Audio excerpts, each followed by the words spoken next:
Welcome to me, where suspenseful, thrilling, and mysterious stories will draw you into a world where the lines between reality and fantasy seem to blur. When the night falls, when all the sounds gradually quiet down, leaving only your own heartbeat and breathing, that's when these stories begin. Tensions, unsolved mysteries, moments that will make you hold your breath in fear or curiosity, all are waiting for you ahead. Find a comfortable seat, dim the lights, and let this sound guide you on a journey that is not for the faint of heart. I want each of you to leave a comment sharing where you are in the world. And if you are enjoying the episodes, don't forget to give a like and subscribe to the channel now. Relax. Are you ready? If so, join me in the first story right now. Under the Kitchen Sink. Spoiler, but a scare warning. MC and other characters talk about being knocked out and a near death from a spider bite. Very mild. Fictional story, but based on Orthodox Christian spiritual warfare. It was a Saturday afternoon when I was 13. My friend Lila and I were playing hide-and-go-seek at her house. Lila was my new friend, but she was fun to hang out with. I also had a friend named Aiden. He was my best friend since I was little, like really little. He looks the same age as me, but he always acted a lot older. He was scared about me going places I shouldn't, and that I should be careful. But he said that a lot with Lila, because I never told my mom about me visiting her. But I thought, as long as I got back between the 2 hours I got off school and she got home from work, she would never find out. Lila counted while I tried to find a hiding spot in her big, empty house. My feet echoed as I ran around, and then I found a room under the stairs. I giggled as I closed the door and hid in between some old clothes, a vacuum, a laundry hamper, and the washing machine. 29:30, ready or not, here I come. Ain't no way she is going to find me here. I bet she's afraid of the I found you, she yelped as she opened the door. What? How did you find me? This had to have been the best hiding spot. Lila waved her hand and said, "That's not the best one. That one is quite easy to find." I got up and dusted my pants off. And as I walked out, I closed the creaky door. Then I asked her, "What is the best hiding spot?" Now, why would I tell you that? Because then you would know how to find me. But do you want to know? But the way she said it, it made me really want to know. Please, please, please tell me. I won't hide there. I just want to see it. Lila whipped her dark hair and tapped her finger to her chin. You may not want to hide there, but you will probably stay there for some time when you see it. I was confused, but it still made me want to go even more. Follow me, my friend, she said, reaching for my hand. We went past the front door of her house and through the entryway to her kitchen. I hopped on the white tiles as I followed her, and she let me go. Are you ready? She asked. Mm-hmm. I nodded excitedly. She then reached into the pocket of her black coat and pulled out an old key. Then she walked to the weirdest spot ever, her kitchen sink. She bent down to this big lock and fat chains and popped the key in and turned it like it was easy. Then she slowly opened the doors, but with a smile that was weirdly excited for me to see it. And once the doors are opened, I hear a loud whooshing sound and what looked like a big black hole. Whoa! How come I've never seen this before? Has anybody seen it before? Oh yeah, a lot of people have, but only people who choose to listen to me instead of, well, don't mind that. Go ahead and go inside. But where does it go? It won't hurt, will it? I don't want to do things that I know I shouldn't and get hurt. You'll be okay, you promise? Lila said. Look at all the fun games we play together behind your mom's back. Trust me, this is what you want. I felt scared, but I wanted to believe her.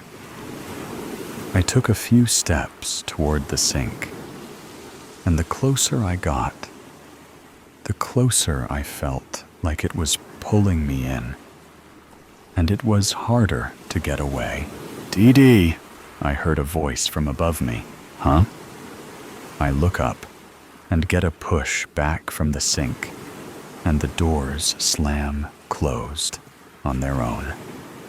Before I looked at the voice, I got a quick look at Lila, who quickly put down her foot like she was going to do something, but she didn't want me to see it. I turned around, and in the window above the sink, I saw Aiden looking at me. He had reddish-brown hair, and when the sun hit it, it looked like it was a bright fire. He said with a worried face. Why are you here? I warned you not to come here. Oh, we were just having a little fun. You'll get hurt. Before I could say anything, he looked over to Lila and said, What are you doing? Exploring. Why do you have to ruin the fun? He answered. You are a stranger. A stranger? Me and Dee Dee are best friends, better friends than you. Clearly, she makes more time for me than you. Besides, how long have you known her for? Since she was baptized. Lila seemed really mad at his answer. I didn't know what to say. I didn't want to hurt Aiden's feelings, but I really wanted to have fun. When I looked at Aiden again, he already looked like he was sad because of what she said. And I was scared that what she said was true. I didn't want it to be. I glance over to the big, old clock on the wall and realize that my mom would be home any minute. I look at them both and say, I have to get home. Aiden told me, maybe you should tell your mom about this. I shook my head and said, no, she would get so mad at me. Aiden didn't seem to like that I said that, but said, your choice. Dee Dee, your choice. Then he walked away from the window. I ran home as fast as I could. And thankfully, I got there just in time. I don't think my mom knew at all where I had been. I just acted normal, and we enjoyed dinner together.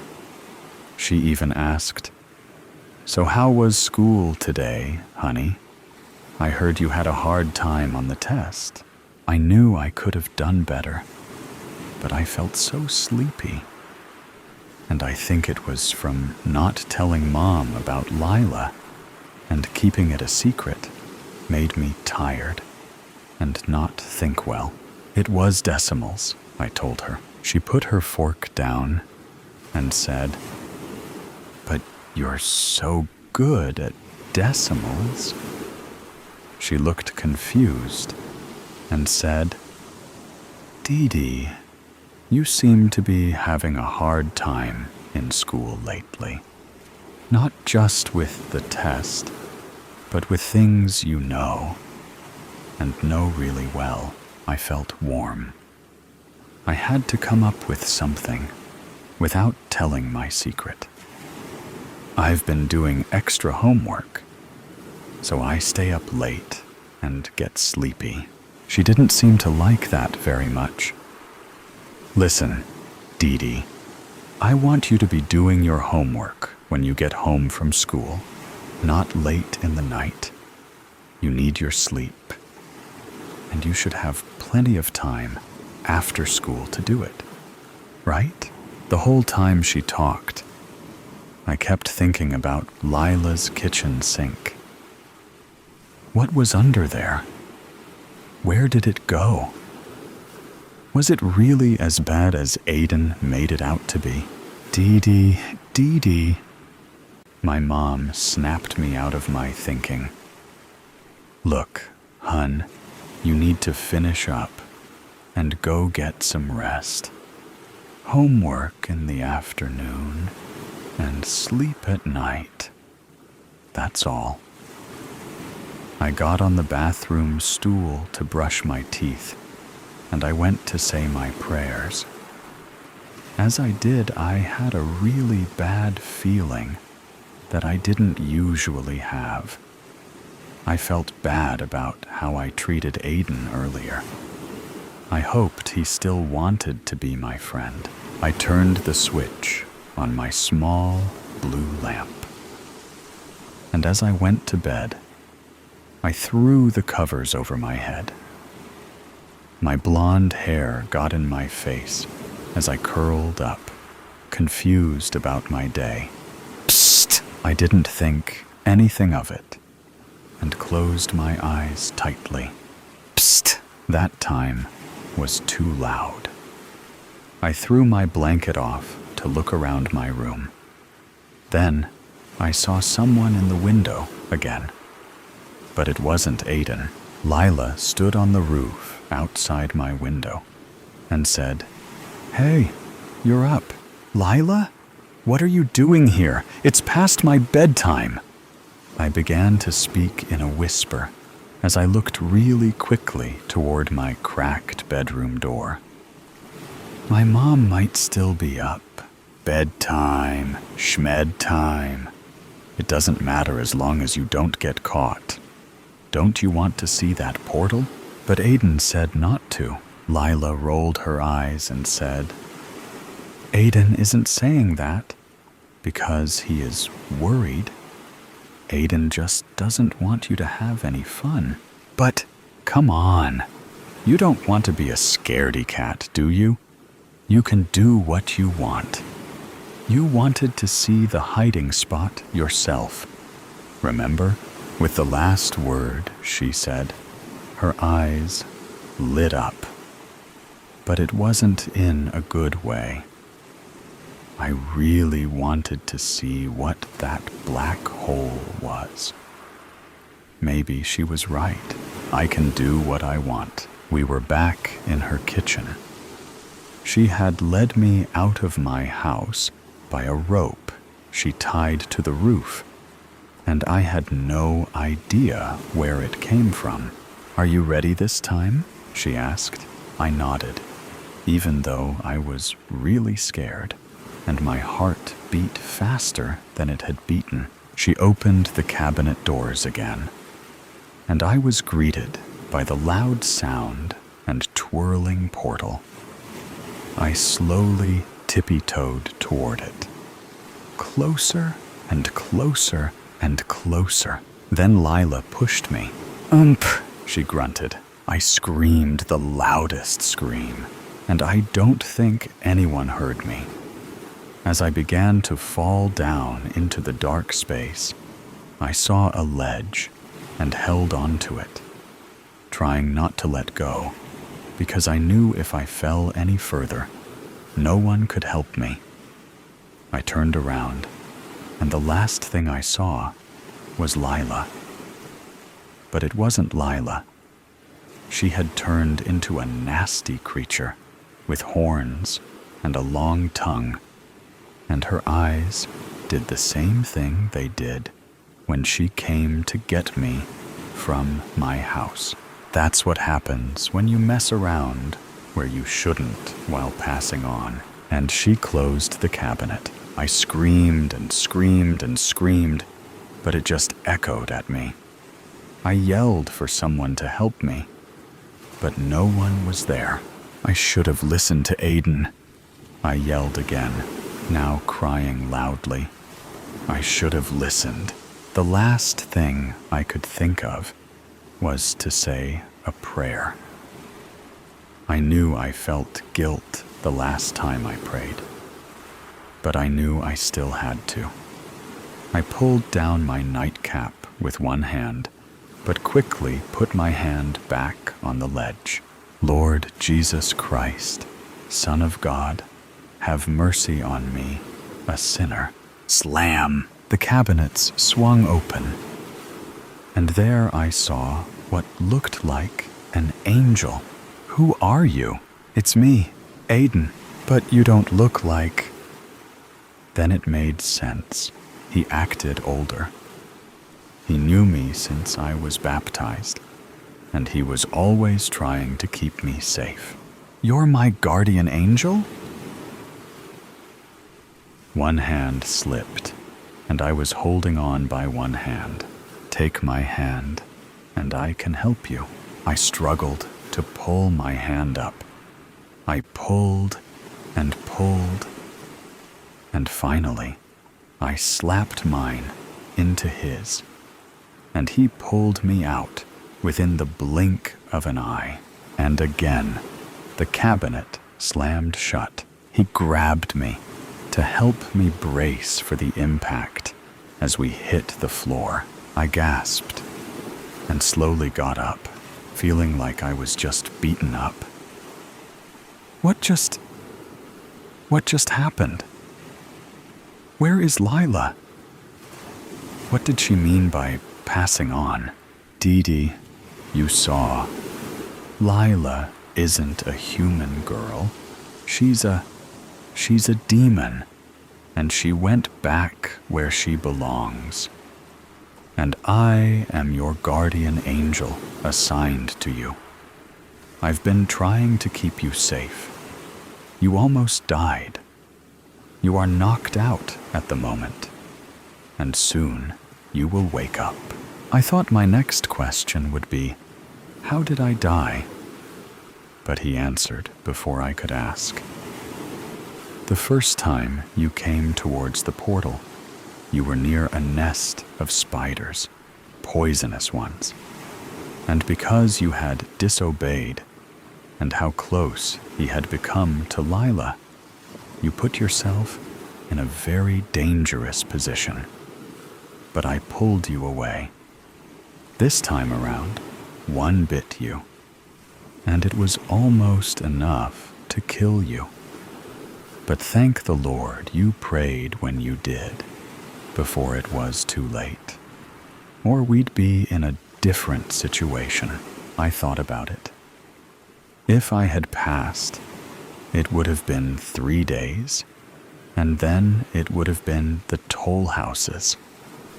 And I certainly wasn't ready for them yet. I was shocked. But this is all happening, right? How about hide and seek? What happened with that? It still happened, but you were the only one who could see Lila and me as well. But the portal itself exists, but not in the way you thought may have at first. I stood there and sat back down. What do I do now? What I've told you to do is be honest and listen to those who are trying to protect you. We stopped talking for a minute. I needed to take a moment to think about what happened. We both looked at the moon And my last question was, when will I wake up? Just keep looking up, he said. Your mom will come to find you here safe. And will I see you again? He looked at me and smiled and said, just continue to live as you should. I will always be here to protect you. The above story ends, but the suspense and thrill have never stopped. Right here is another equally interesting story. Please continue listening. The white door. The white door. It's been locked since the day we moved in. No one can find the key anywhere. Nobody has a clue if and what it leads to if they could access it. It's a locked door with no key, and it sits in the middle of our bedroom wall in the room I share with my younger sister, Chloe. It's a strange, plain white door with the number 13 written on the top of it, also in white. It merges in completely with our white wall. Even the door handle is white, making it blend in so well. It's almost invisible, and most people completely miss it. When one of us that can see it point it out to them, they appear perplexed. It seems only a few of us are able to see it. I could have said, it's like a picture of a door painted onto the wall itself. But on closer inspection, it is slightly indented, and the white handle sticks out a little from the wall in a 3D effect. Chloe, along with my parents, claim not to be able to see it, and that I'm making it up in my imagination. But my older brother Felix claims to have not only seen it, but opened it when we first moved here. You opened it? Yeah, once on my 13th birthday, a couple of years ago. What did it lead to? And what did you do with the key? It didn't lead to anything. Flory, just the inside of a brick wall, and there was no key. It was unlocked already. Then how did it get locked? I don't know, Flory. Maybe Mum or Dad locked it? You can hardly blame them. What's the point of having a doorway to the inside of a brick wall? There wasn't even a corridor or secret passageway. I'd forget about it if I were you. It's completely pointless. Probably someone's idea of a laugh or something. You know, to catch nosy people like us out. Why would Mum and Dad lock it and pretend they couldn't see it? I thought to myself. The mystery of the door growing deeper in my mind. Don't get me wrong, Felix's discovery on opening it did make total sense.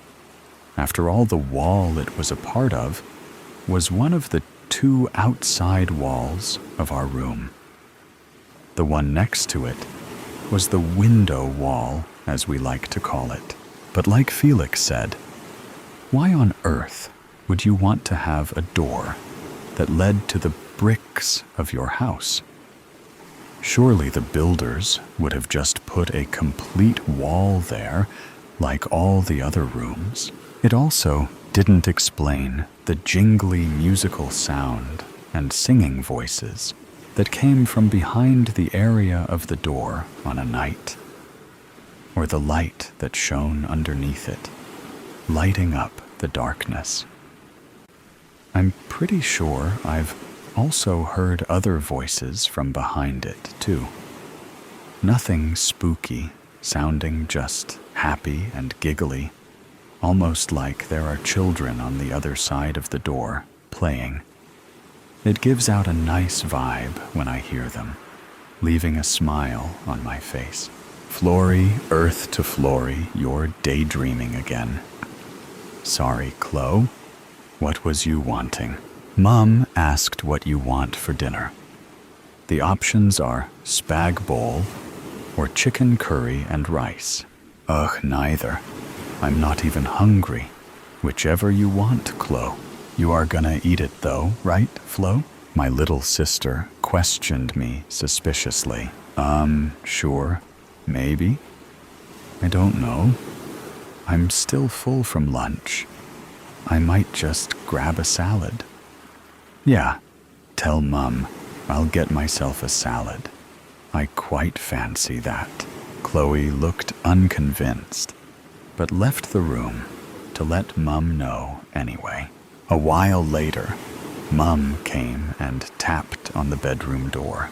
Flory, can I come in?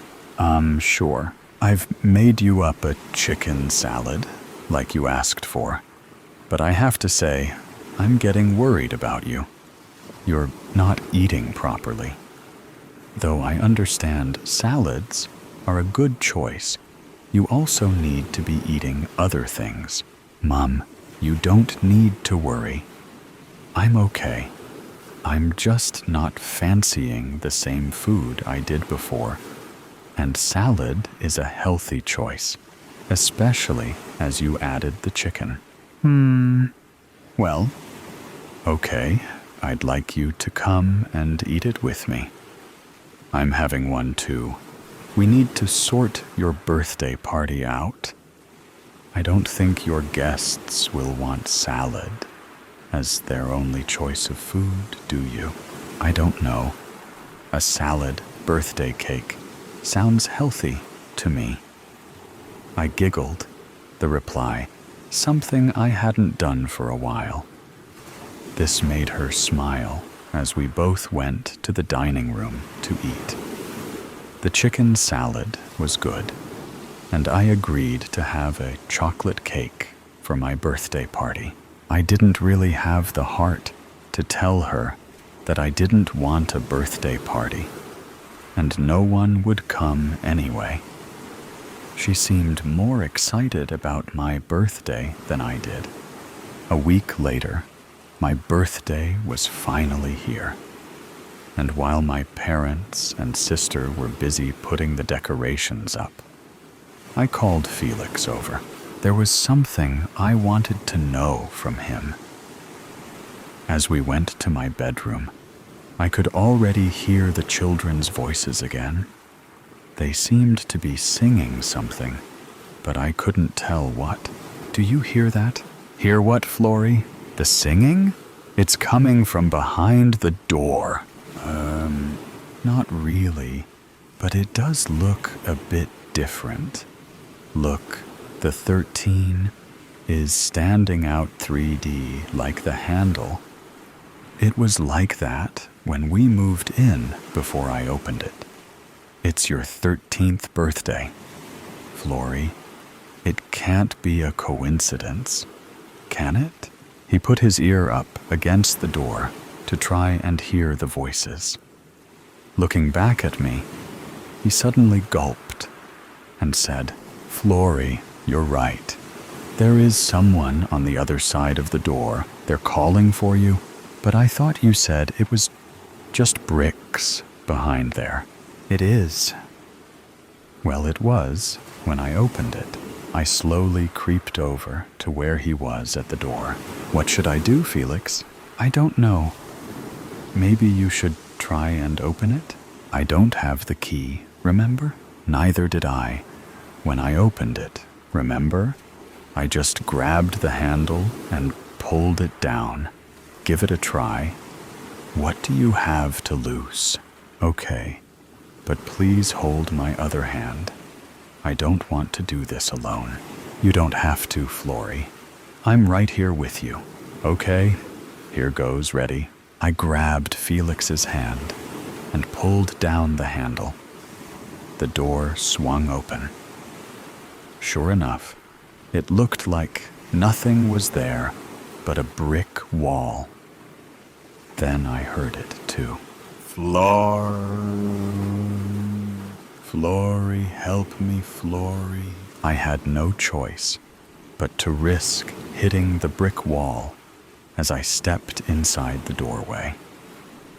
Just in front of me was a winding downward staircase made of stone steps. I looked behind me and saw my room again. But who was calling me? And how did they know it was me? I made a decision. I was going to go down the staircase and find out who it was. I turned back again to see the door closing. Wait, no, don't close it. I thought you was coming with me. I am with you, Flory, once on this side. The door closes until it's time to return to your party. Quick, let's go. Felix made his way down the staircase and out of sight before I could have a chance to think. How did he know that? He said it was only a brick wall. Had he actually stepped inside and been here before? Felix, wait. Flory, we help Flory. There it was again. I'm coming, I replied, and started descending the stone staircase slowly, as I wasn't sure it wouldn't make me slip. I hoped Felix was all right. He had practically ran down them. Felix, are you still there? Hello? No response. Even the other voice had gone quiet. As I got lower, I could hear a dripping sound begin. Drip, drip, drip. It started slowly and sounded like a long drip each time until it eventually sped up into a drip, drip, drip, drip, drip. By this point, the stone stairway was also damp and starting to become completely waterlogged at my feet. I wasn't sure I could actually go down any further when the voice started calling again. Flory, help Flory. It was sounding more desperate. I'm nearly there. Where are you? Just as I went to take a step down into the water, I felt a tap on my shoulder. Not that way, Flory. You'll drown if you go that way. Follow me this way. Felix, why didn't you go slower and stay with me? I knew you'd find me, Flory. Come on, give me your hand and step up onto this ledge on the right. I had been so focused on not slipping down the stairs, I hadn't bothered to look around me. I grabbed Felix's hand again as he helped me up onto the ledge. I paused to look around us. We seemed to be in a cave. The walls were solid stone. Looking up, I could see stars glinting above. At least they looked like stars. But unless it was a dormant volcano or other cave with an outside view, they were probably not stars. Maybe we were in a diamond or crystal cave, seeing them glinting above. Or maybe that was the dripping water droplets. Either way, it was so beautiful.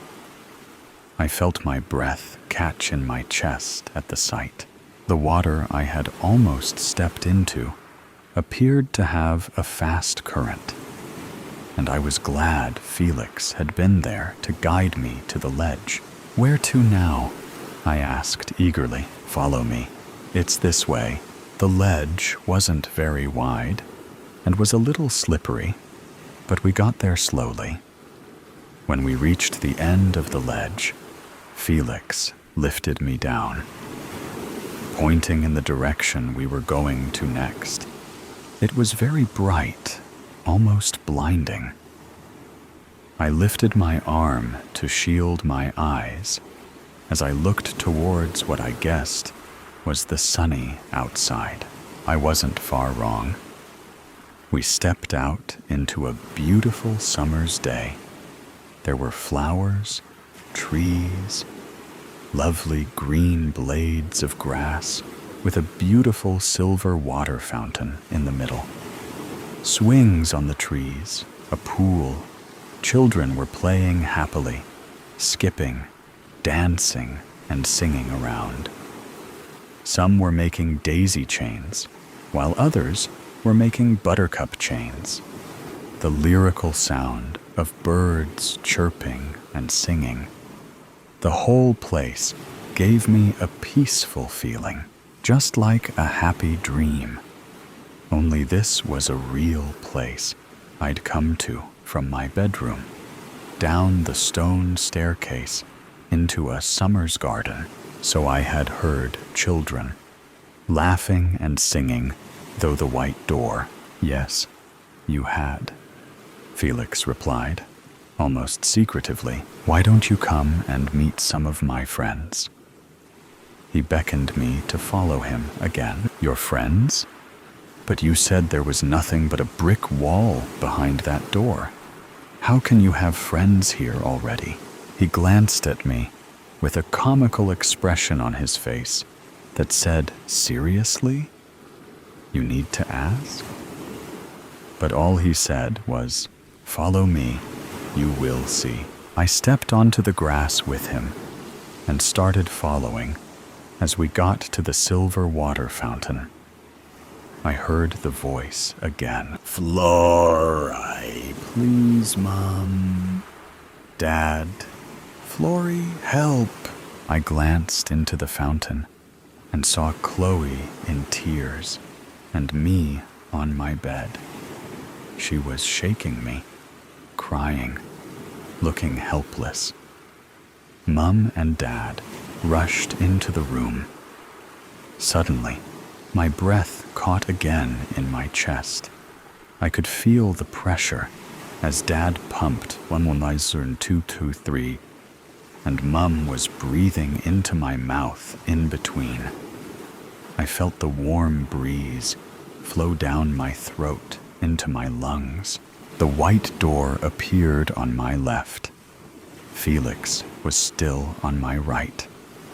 The fountain still in front of me. Felix, what's going on? You have to choose Flory. Come with me and meet my friends this way, or go back through the white door to Chloe and our parents. Choose Flory before it's too late. But I don't understand. Felix, what about you? I'm always with you, Flory. Stay with me now, or go back to Chloe before the door stays closed.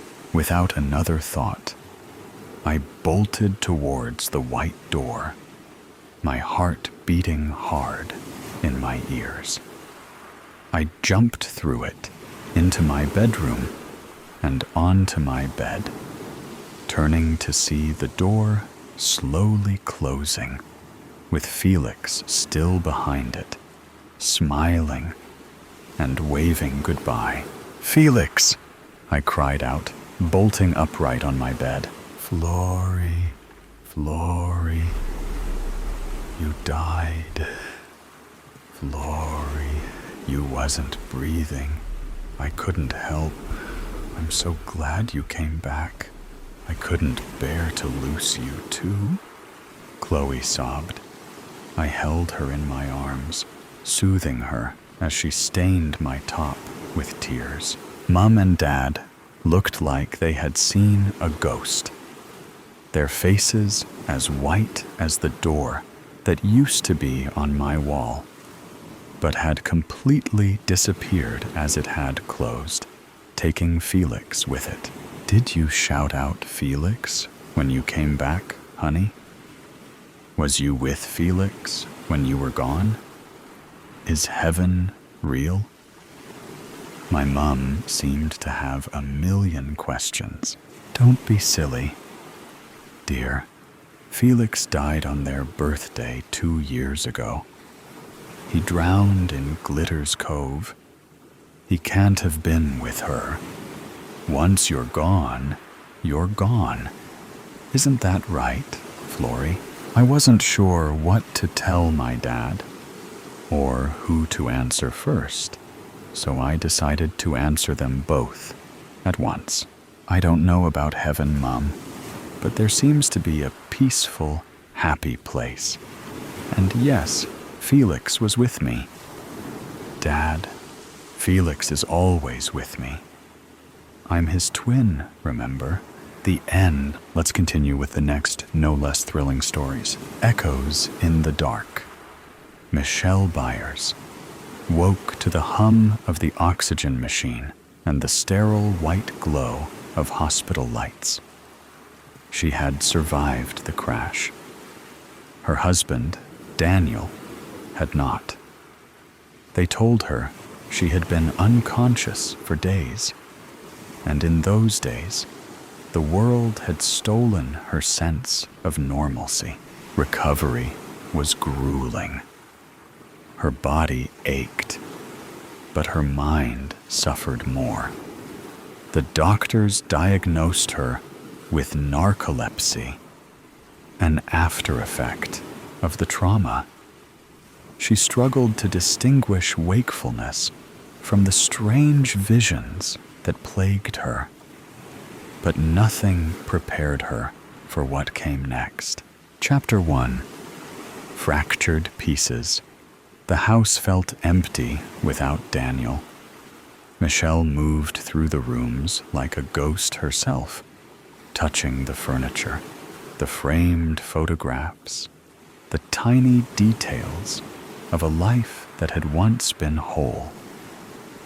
Every object felt sacred, preserved in time, but also hollow without him. Then the strange things began happening. The first time, she thought she was imagining it. She walked into the kitchen one morning to find Daniel's favorite coffee mug on the counter. It wasn't just there. It was filled exactly as he would have made it. 3 sugars, 2 splashes of cream. She froze. Her breath came in quick, shallow bursts. She reached out with a trembling hand and touched the ceramic. It was warm. Did I do this? She whispered to herself. She had no recollection of making the coffee. She dumped it in the sink, trying to push away the nagging thought clawing at the back of her mind. That night, she checked Daniel's drawer, the one where she had placed his watch, his wedding ring, his last belongings. The watch was gone. She searched frantically. Through the drawers, through the entire bedroom, the nightstand, the closet. Nothing. Lack of sleep, she muttered. That's all this is. But then the voicemails started. Chapter 2. Echoes of the Past.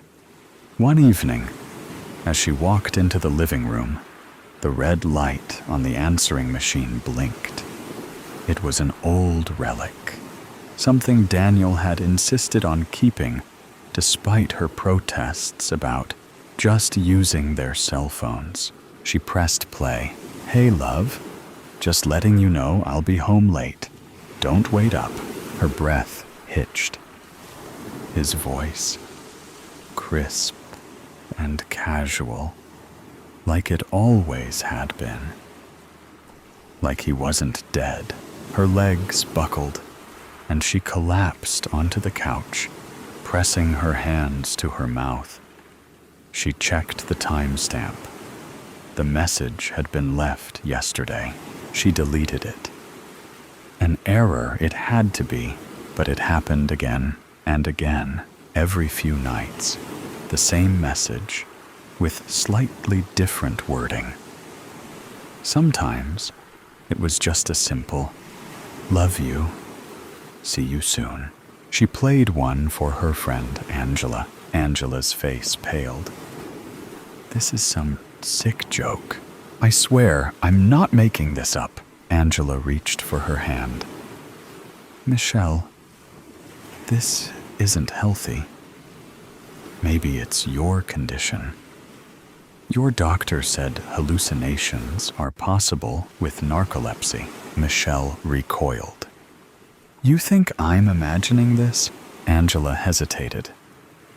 I think grief can do strange things. And you haven't been sleeping. Michelle didn't argue. What was there to say? She made an appointment with her doctor, who prescribed sleeping pills to help regulate her sleep cycles. Chapter 3. The Stranger in the Coffee Shop. For weeks, the house was quiet. No misplaced objects, no strange messages. It was almost as if, by sleeping more, she had sealed whatever crack had let the past bleed into the present.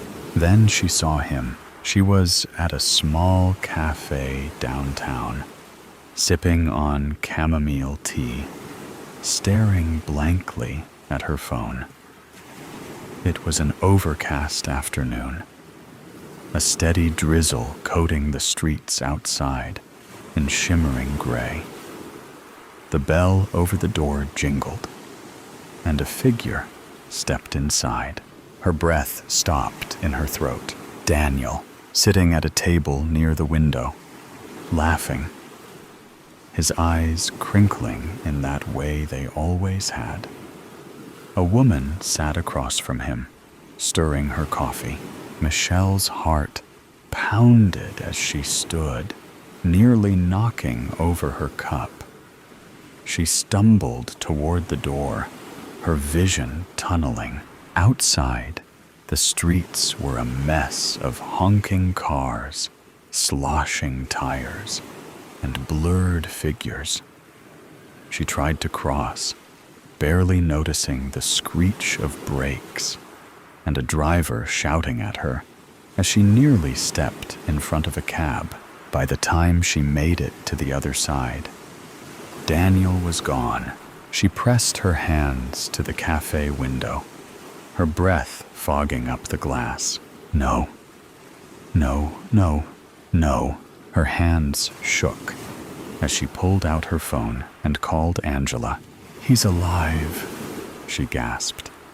Angela, I swear to God, I just saw him. Angela's voice was strained. Michelle, that's impossible. I saw him, she screamed, drawing the attention of pedestrians. She turned, scanning the street wildly. No sign of him. Chapter 4. The Cracks in Reality. When she got home, the silence of the house felt like it was pressing down on her. She sat on the couch, her hands gripping her knees. Had she really seen Daniel? Was she losing her grip on reality? As exhaustion pulled at her, she drifted into a restless sleep. And then a sound, footsteps, familiar, slow. Moving toward the bedroom, her heart pounded as she forced herself up. The house was dark, the air thick with something unspoken. She crept toward the bedroom, every step feeling heavier than the last. She pushed open the door. Nothing. Her breath came in ragged gulps. She turned on the light. The room was empty. Just her mind playing tricks again. She sat on the bed, tears burning her eyes. What's happening to me? Then her phone rang. She snatched it up, hands shaking. Mom? Honey? Her mother's voice was soft. I just wanted to check on you. I'm not okay, Michelle whispered. Mom, I saw him. I saw Daniel. Her mother hesitated. Michelle, you know we talked about this before. You and Daniel discussed his wishes in case something happened. You don't remember? A cold wave washed over her. No, we never had that conversation. Her mother sighed. And what about your trip to the lake house last summer? The one he planned? The words stuck in her throat. That never happened. Did it? Then she noticed something else. Her hands, they were different. The faint scar from childhood, gone. The calluses from her years of playing piano, missing. Her reflection in the bedroom mirror flickered for a second. An almost imperceptible glitch, as though the pixels themselves struggled to keep her image in place. Then the bedroom door creaked open. Footsteps, familiar, a shadow in the doorway. Michelle, the voice whispered. Her pulse stilled. Her breath caught in her throat. She turned and saw herself standing there, watching. The world cracked apart. Darkness swallowed her whole. When Michelle awoke, the room looked the same, but wrong. The pictures on the wall were slightly different. Her wedding photo with Daniel now showed them standing in front of a place they had never been. The color of the curtains had changed. Her phone no longer recognized her face. She stumbled to the bathroom, flicked on the light, and gasped. The reflection stared back with blank eyes. Her face, similar, yet unfamiliar. Sharper jaw, eyes a shade too light, skin too smooth. The scar on her collarbone from the skiing accident years ago was gone. A mechanical voice echoed faintly from her phone behind her. System error, biometric mismatch. Please verify user identity. She backed away from the mirror, from the glass that shimmered like liquid for half a second, as if the world was re-rendering itself in real time. She opened drawers, desperate for something familiar, something hers. But the clothes weren't hers. The books on her shelf bore her name as the author, only she'd never written them. The covers depicted surreal scenes, cities made of bone, people with stitched smiles, hollow-eyed children staring up at crimson moons. She ran outside. The street was there, but so quiet. The sky above was bruised purple, the clouds tinged with red. No birds, no wind. Every person she passed moved too slowly, their limbs jerky, robotic. They didn't blink, didn't speak, didn't see her. Michelle walked in a daze, her breath fogging in the warm air. The newsstand still had papers, but the headlines made her stomach twist. Temporal leak worsens. Memory replacements imminent. Global consciousness sync delayed. Users report phantom lives. Version control glitch detected. Subject 487. M. Byers. Flagged for recalibration. Subject? She turned to flee, but froze when she saw the cafe. The same cafe where she'd seen Daniel weeks ago. And there he was again, laughing, alive. Wrong. Sitting across from someone with her face. The other, Michelle, turned, and their eyes met. The world paused. A buzzing started low in her ears, rising to a high-pitched shriek. The people froze mid-step. The air shimmered. The other Michelle stood slowly and began to walk toward her. Michelle backed up, stumbling into a metal pole.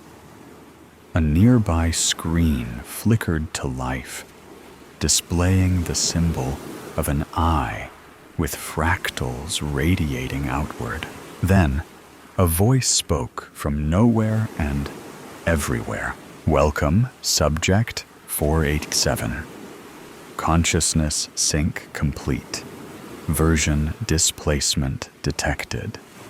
Initiating purge. Michelle screamed, but there was no sound. Only light. And then oblivion. Epilogue. Static. In a bright white room with no doors, Michelle sits at a desk. Her hands type furiously on a keyboard that glows with symbols she doesn't recognize. On the wall, a screen shows surveillance feeds. Dozens of herselves navigating fractured realities. Some crying, some lost, some laughing beside Daniel. A door finally opens behind her. A figure enters. It's her again. This time, dressed in clinical white, clipboard in hand. Her eyes are cold, unblinking. Reset failed. Clipboard Michelle says. They always fight it. Desk Michelle whispers. They remember too much. Clipboard. Michelle tilts her head. Try a deeper extraction next time. Desk. Michelle nods, tears streaking down her face. Which one is the real me? The clipboard falls to the floor. No answer. The light flickers. The room glitches. And somewhere, in another version of reality, a woman named Michelle Byers wakes up again to the hum of an oxygen machine and the sterile white glow of hospital lights. Was it all a dream, or was this the dream? She doesn't know anymore, and maybe she never did. Rakotzbrücke, the Devil's Bridge. Rakotzbrücke, the Devil's Bridge. Whispers of mystery had long shrouded Rakotzbrücke, the legendary Devil's Bridge in Kromlau, Germany. Stories had swirled about its eerie perfection for generations, how its reflection in the still waters formed a flawless circle. Some believed it was merely an optical illusion. Others claimed it was something more, a portal to the unknown. Hans and Gerda Schmidt had grown up in the shadow of these legends. Their childhoods were filled with hushed tales passed down through the years, some dating back over a century. But the most chilling story was always the same. At certain times of the year, the bridge's reflection wasn't just a trick of the light.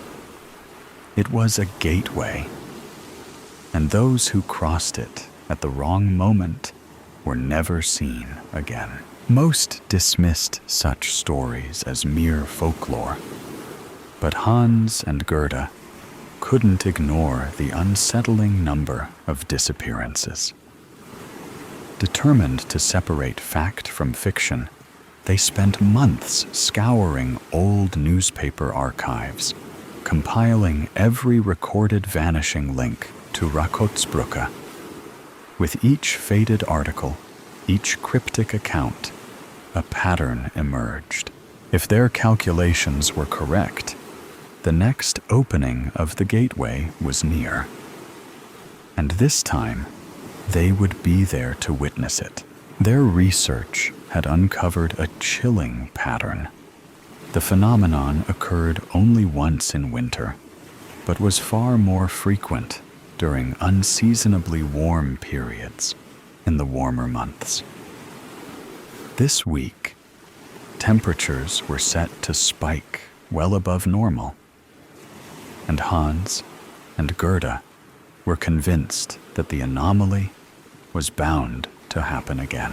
Armed with sophisticated audio and video equipment, Hans, Gerda, and several close friends set up camp near the bridge early Monday morning.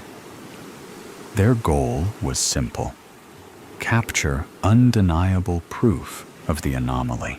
They weren't the first to try, of course, but they were determined to be the first to succeed. Each member of the group would take turns operating the equipment, ensuring the bridge was never left unwatched. Gerda was first. Luck would have to be on her side. She steadied the camera, framing the sublimely unsettling structure as it loomed over the river, its reflection dissolving into the rising morning mist. Days passed as the majestic bridge stood in solemn silence. Time was running out. By Thursday, tension had given way to celebration. The group partied, drank, and danced near the eerie silhouette of Rakotzbrücke, their initial excitement fading into the rhythm of the night. Laughter echoed through the trees, until a sudden burst of blinding white light shattered the darkness. A collective gasp cut through the air. Hans, Gerda, and the others sprinted toward the equipment, hearts pounding. Julio, the group's cameraman for that night, stood motionless, his camera locked onto the event. Then he sighed and shook his head. False alarm. They followed his gaze to the source. A biker gang rolling through the woods, their headlights gleaming off the water, engines rumbling like distant thunder. It was an illusion. The spacing of their bikes on the bridge and the reflection of their lights momentarily brought the bridge alive.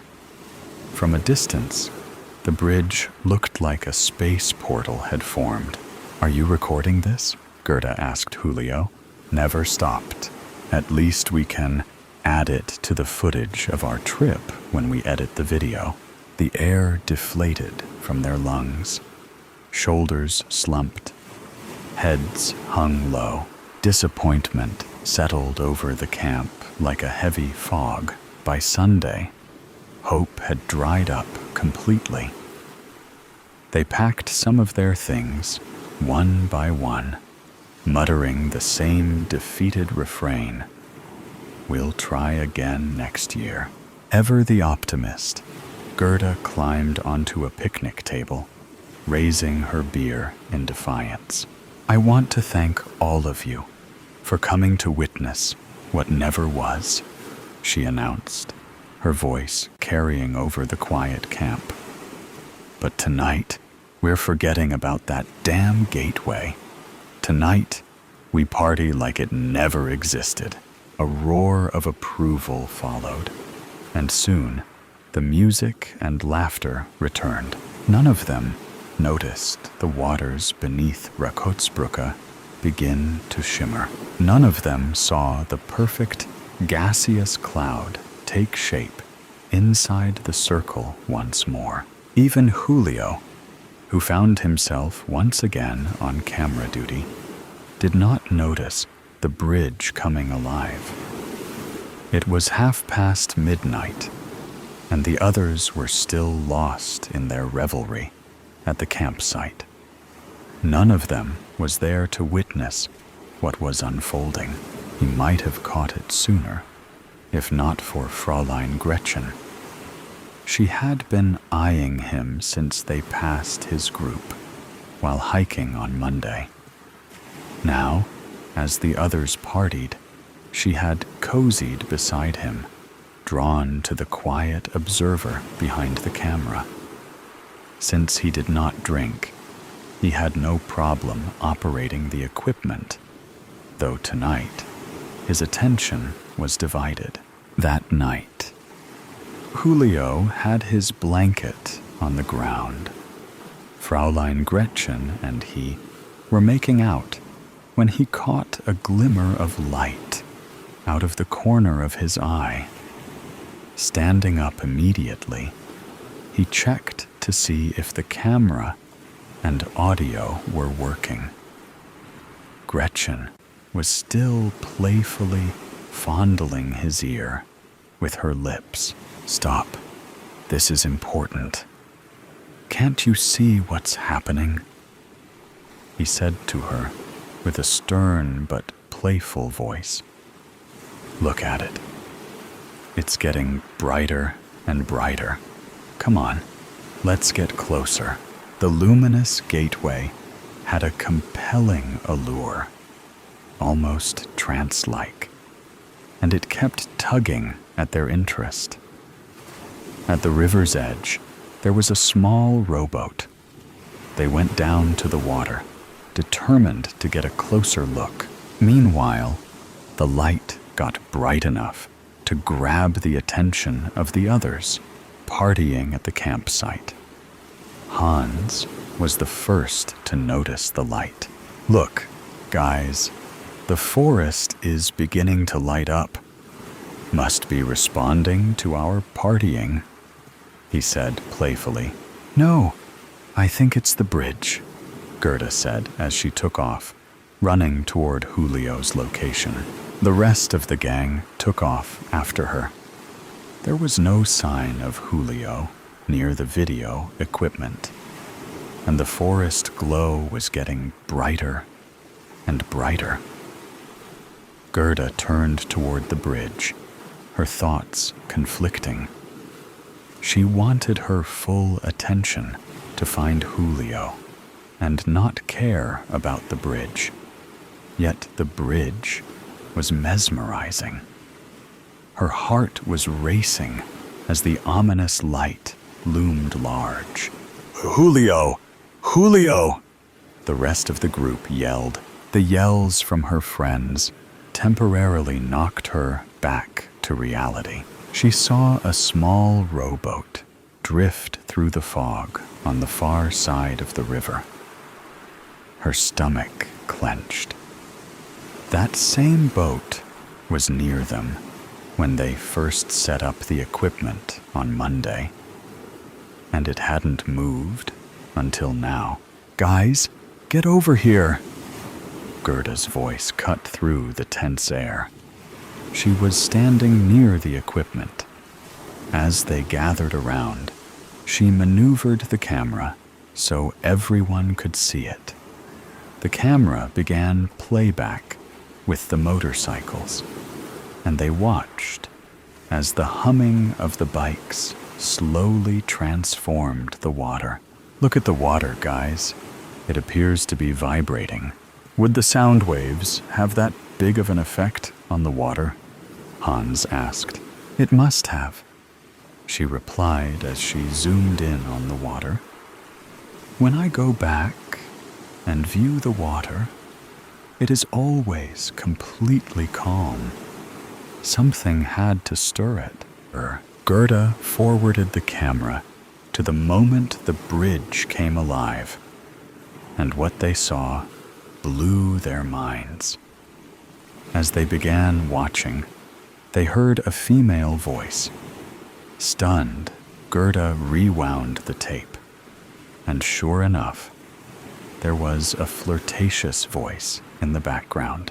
"Maybe Julio is at the nearest hotel," A voice in the background whispered, drawing quiet snickers from the group.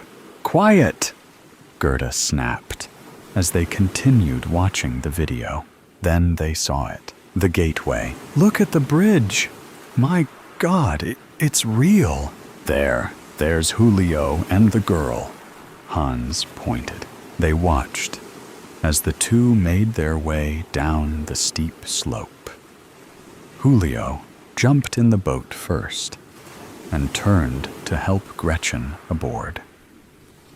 Freeing themselves from the riverbed, he slowly rowed toward the ominous, bright light, as if he were in a trance.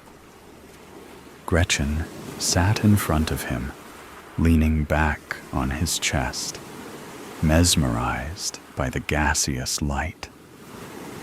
They were approximately 30 yards from the gateway, and the recording stopped. What? What happened?" Hans asked. "I don't know," Gerda replied. "No, this can't be happening," she shouted. She rewound the tape for a few seconds and played it back, but the same ending showed each time they watched. "Scheisse," Gerda exclaimed. "What do we do now?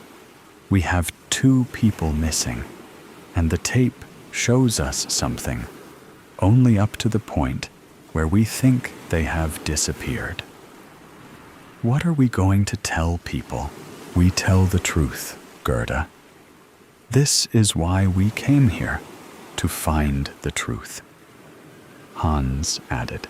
"But we don't have the truth. Only partial truths that add to the folklore. This tape will open up more questions than answers, and we will at the tail end of it, searching for more clues." Lynn, Gerda's best friend from London, walked over to her, put her hands on her shoulder, and turned her around so she could cry.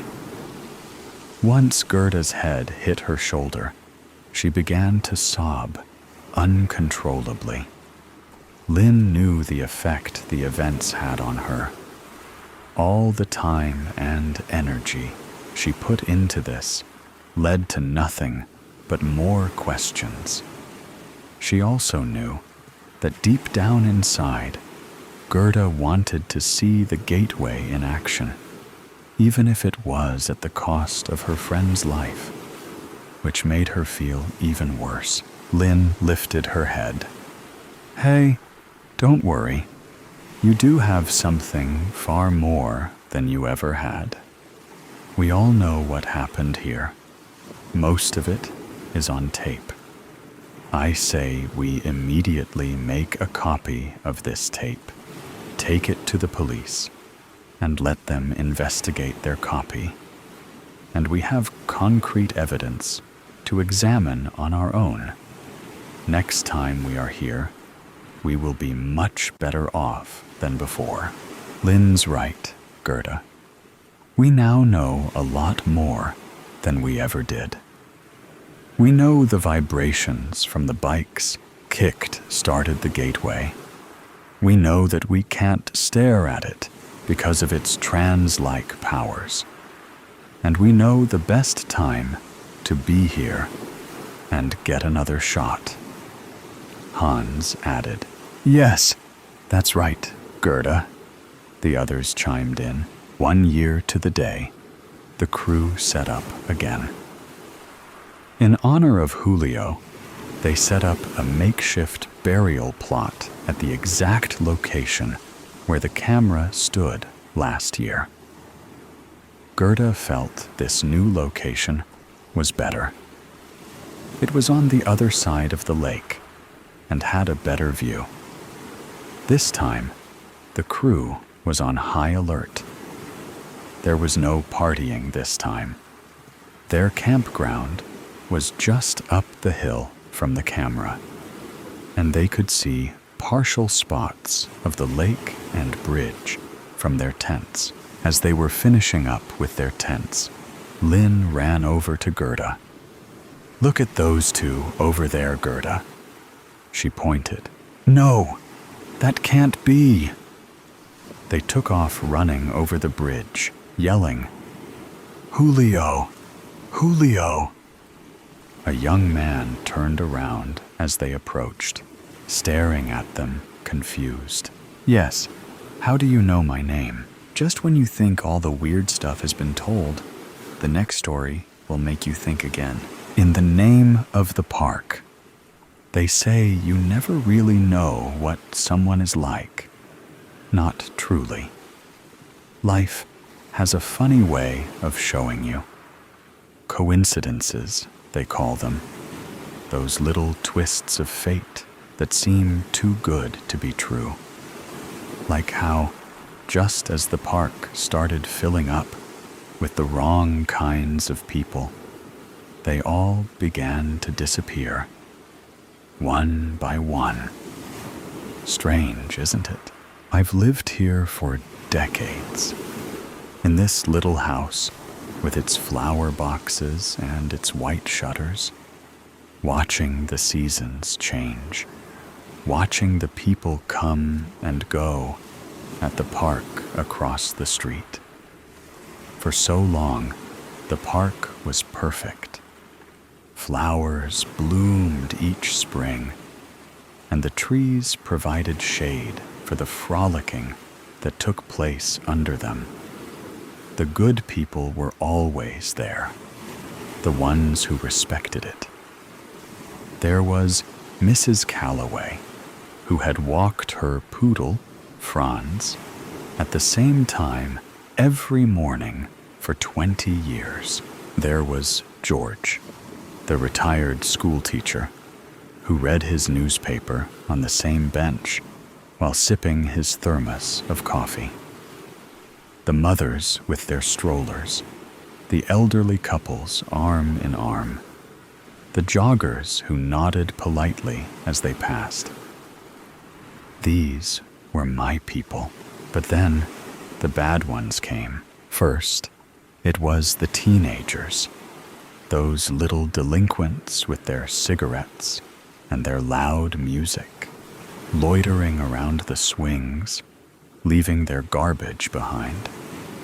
They carved their nonsense into the benches, foul words that I won't repeat, marking their territory like stray dogs. I scolded them at first, wagging my finger, telling them they should be ashamed. They only laughed. They had no respect for anything. Not for me, not for the park, not for the memories of the good people who had been there before them. But they weren't laughing for long. Then came the couple. The awful couple who would play disc golf and argue the entire time. He was a burly man with a voice like a fairhorn, and she was a waifish thing, shrill and unrelenting like a bird. They didn't just argue, they screamed, and I even think they smoked marijuana. I would try to enjoy my walks, but their voices would pierce through the trees, ruining everything. Clem, Ollie, and Marcus, my Yorkies, would cower in fear as they approached us. It was always about money, or about some other woman, or about how she was ungrateful. And he was a brute. She used much more colorful language. The sound of their discs clattering against metal, mixed with their venomous words, polluting the air. Their presence felt like a stain on what should have been a sanctuary, a place of peace. I could almost hear the park groaning under their weight. And then there were the worst ones of all. The dealers. I noticed them sneaking into the park, lurking by the back benches where the trees grew thickest.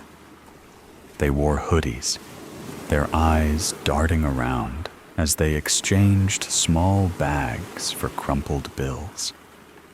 I knew exactly what was happening. I'd seen enough crime reports to recognize the signs, and to think they were doing this when there were children and teenagers in the vicinity. The neighborhood wasn't safe anymore.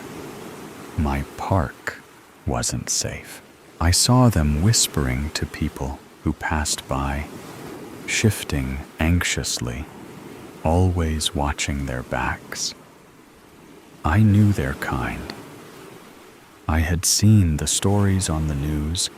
Violence always followed them, and the police did nothing, and yet people ignored it. They walked past, either too afraid or too indifferent to say anything. I called our local police station, and they only told me they would send an officer to check it out. I will tell you, this did not happen. As I watched from my window and saw no police officers in the area, I did report this as well. But I knew the truth. If you want something done right, you must do it yourself. I had to do something. You can never judge a book by its cover, they say.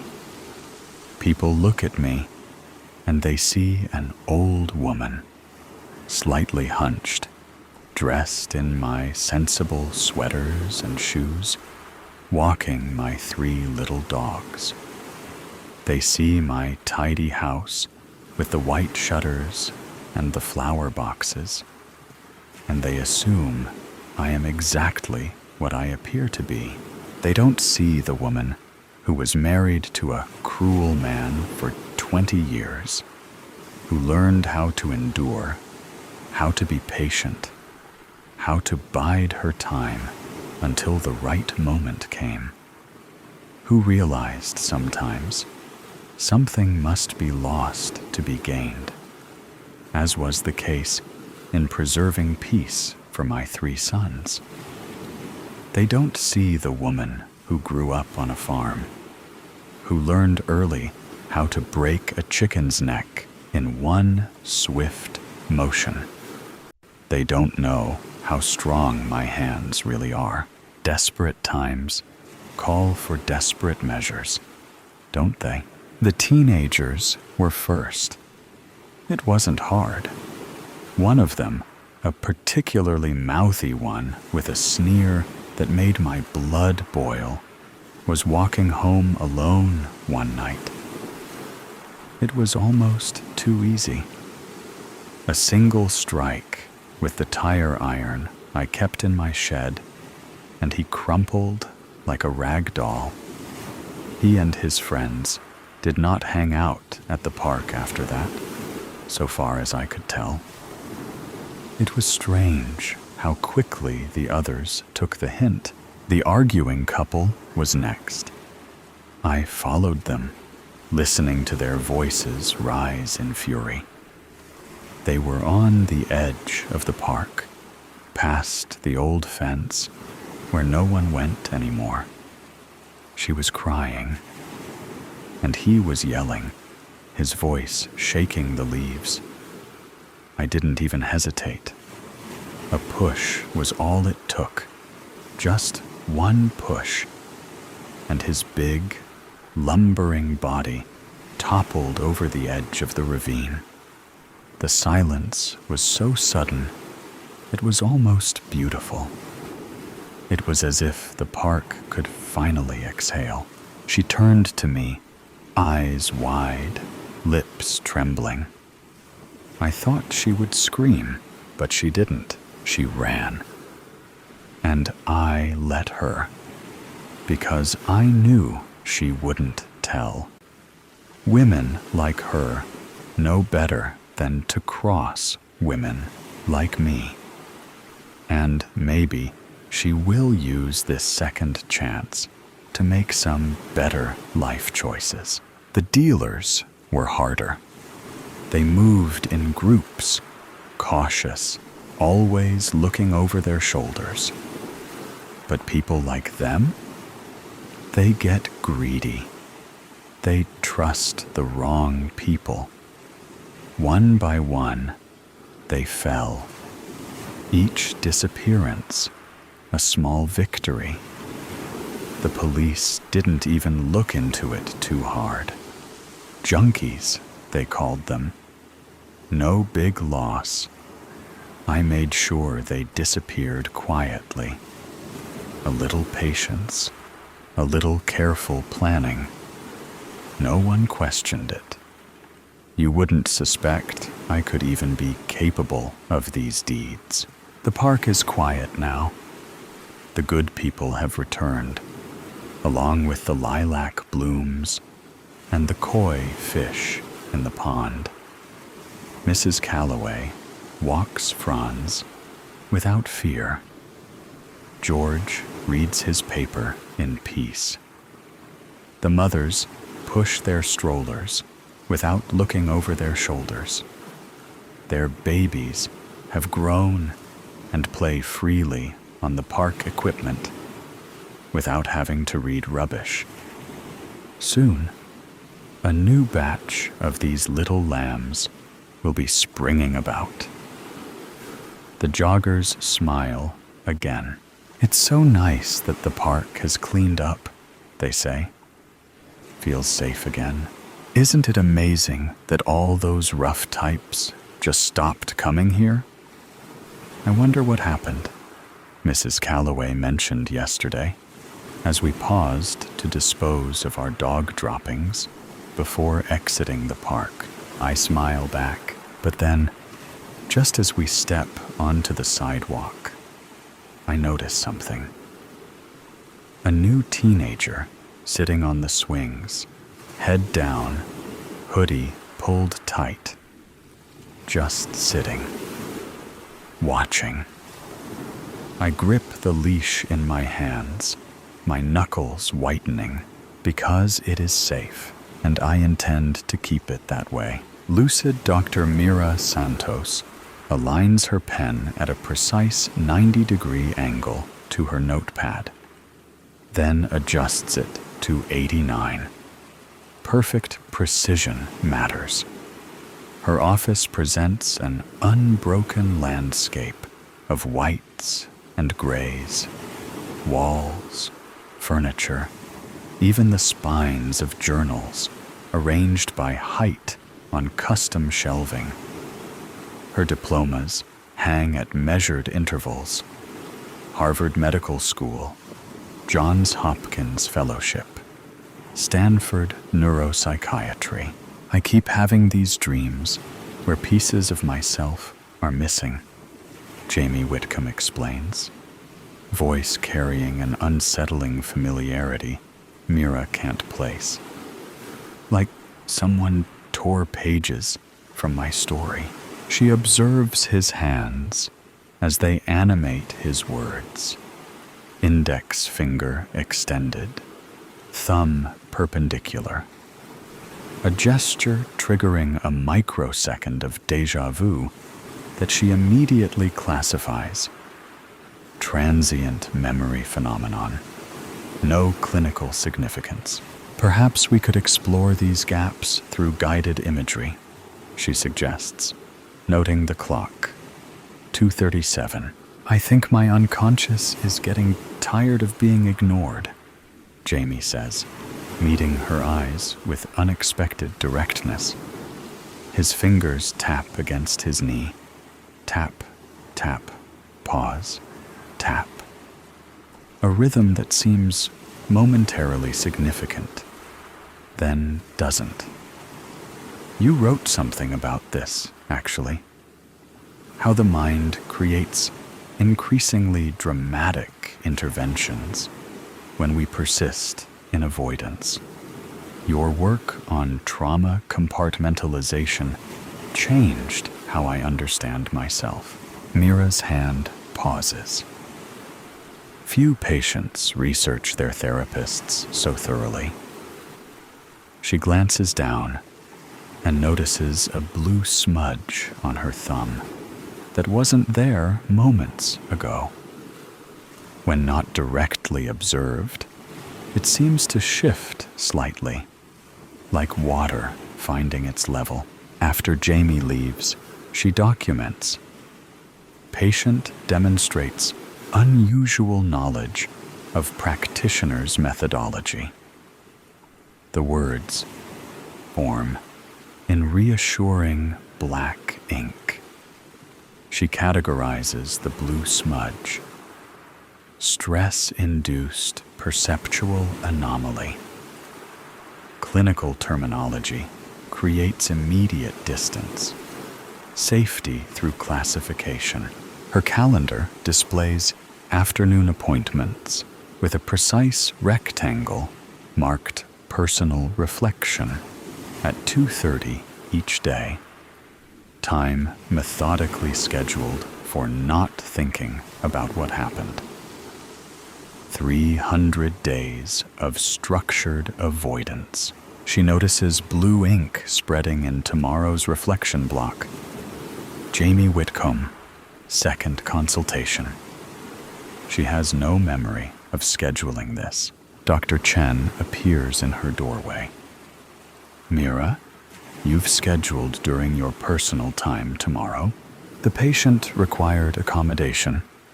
She lies with clinical detachment.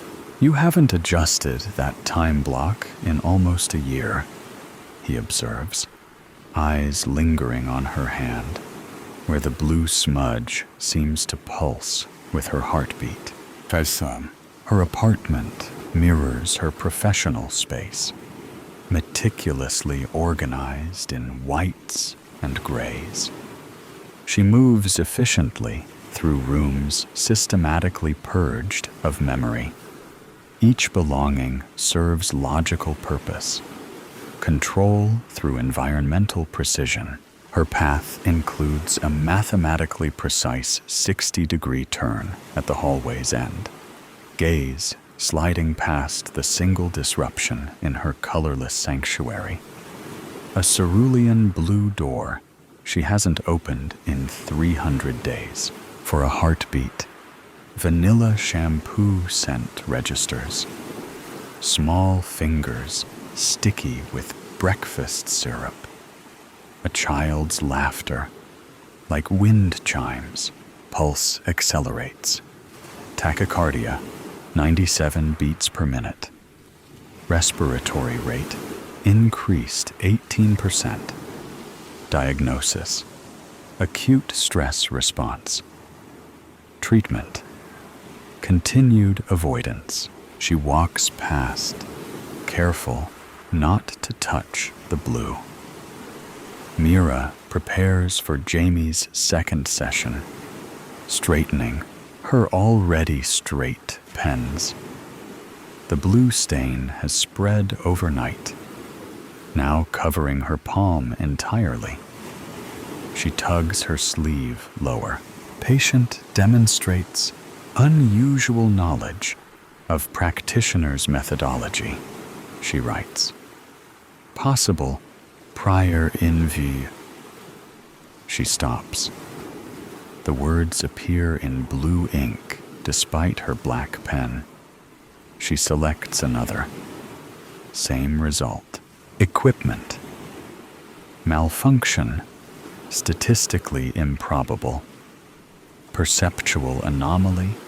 Equally unlikely. Classification. Inconclusive. When Jamie enters, the room temperature drops 3 degrees. Calibration error, surely. The clock's second hand stutters. Tick. Pause. Tick, tick. Stretching moments unnaturally. Mira's breath forms small clouds that hover before dissipating. I researched you, she says, professional tone brittle. Your contact information leads nowhere. Perhaps I don't exist within your acceptable parameters, Jamie replies, something shifting behind his eyes. His features seem unstable today. A 30-something stranger one moment, then briefly showing contours of a younger face.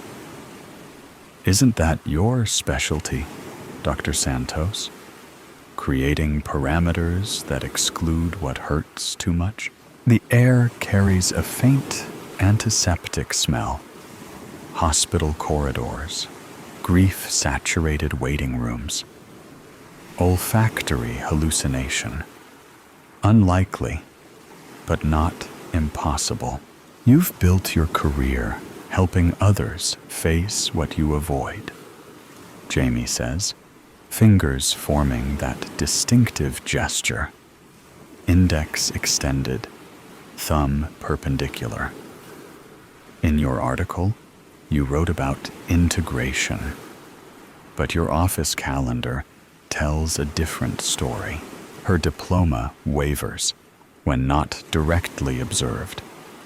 Doctor of Medicine briefly becoming Mother Who Wasn't, before snapping back when she focuses on it. Do you believe in astronomy, Dr. Santos? Jamie asks, voice suddenly higher-pitched. That stars remember us even when clouds block our view? Even when we're gone? Mira's pen freezes. Mid-note. A child had asked her a nearly identical question once. Coincidence? Statistically impossible. We should focus on your experiences, she attempts. But her voice falters. Like you focus during your personal reflection blocks? His eyes shift color momentarily, from brown to startling blue. The time you carefully schedule for not remembering, the antiseptic smell intensifies. Her bookcase blurs at the edges, white shelves rippling like water, book spines dissolving into hospital corridor signs, small hand in hers, warm against her palm. Blue wool sweater with wooden buttons she'd helped fasten. Vanilla shampoo. Mira blinks rapidly. Classification: intrusive memory fragment. Treatment: compartmentalization. The clinical term disintegrates in her mind. You're diagnosing yourself in the third person, Jamie observes, his voice oscillating between adult articulation and childlike directness. Does Harvard teach doctors to hide inside words when feelings get too big? The pen in her hand turns liquid, blue ink flowing across her fingers in tiny rivulets that form star-like patterns on her skin. When Jamie leaves, or did he simply fade, Mira attempts to reorient. She aligns her pen perpendicular to her notepad, but blue ink pools beneath it, refusing containment. Dr. Chen enters, without knocking. The room temperature normalizes instantly, but blue stains remain across her notes, her desk, her hands. The Wilkins consultation, he says with unusual directness. They've requested another therapist. Said you seemed elsewhere. I maintained appropriate clinical distance, she recites. Like you maintain distance from the children's ward? His tone softens. 300 days, Mira. I saw you outside the memorial wall yesterday." He studies her, colleague and friend, visibly conflicted. "Remember Elliot at the fundraiser concert? That Chopin nocturne we practiced for weeks? Him turning pages with that perfect timing?" Chen's fingers mimic playing piano keys. When I asked how he knew exactly when, he said, "The music tells me," Mira finishes, throat constricting. "It gets ready to need more space." Chen places a blue folder on her desk. "You told Phillips to compartmentalize grief. That's not what you taught before." The patient demonstrated. "The patient was mirroring your strategy," Chen interrupts gently. "Look at your hands." The blue has spread past her wrists, pulsing with her heartbeat. That night, the blue door PULSES with its own tutha. Mira arrives for Jamie's third session to find him already seated. Today he wears a blue sweater with wooden buttons instead of his usual suit. Her office temperature has dropped 10 degrees overnight. "Facility malfunction," she mutters, but her breath forms dense clouds. The second hand on her wall clock stutters. Tick, tick, stop, backward tick, then freezes at precisely 2:37. "Your calendar has transformed," Jamie observes. Blue ink has spread across her appointment book, forming distinct patterns. The Big Dipper, Orion, constellations she once traced on a bedroom ceiling. Irregularity in the ink compu. The words disintegrate before she can complete them. Her diagnostic vocabulary suddenly foreign.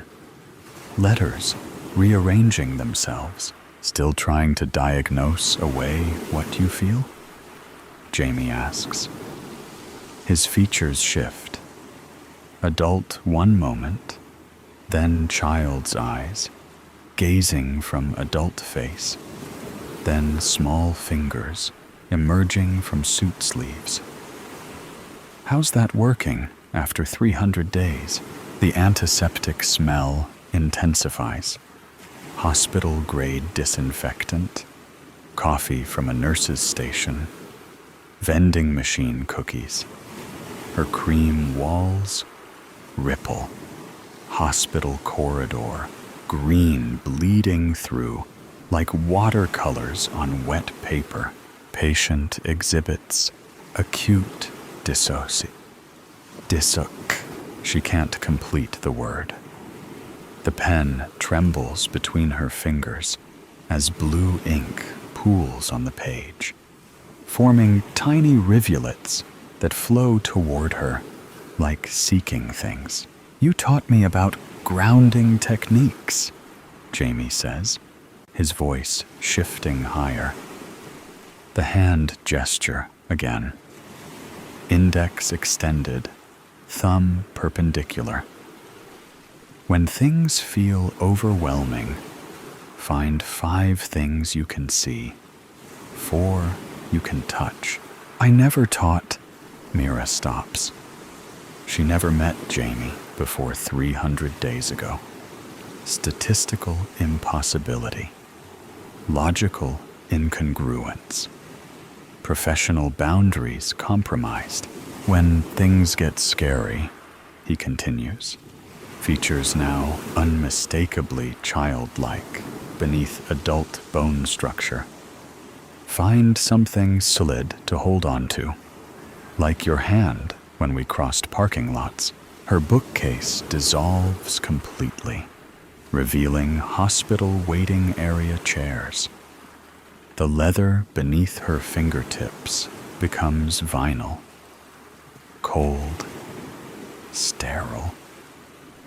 A water cooler gurgles in the corner where her ficus plant had been moments before. The clock face melts, numbers flowing into blue puddles. Her diplomas rearrange into memorial service programs. This represents functional. Clinical terminology evaporates mid-thought. Her desk transforms into the hospital admitting counter where she'd stood precisely 300 days ago. Still hiding inside Harvard vocabulary?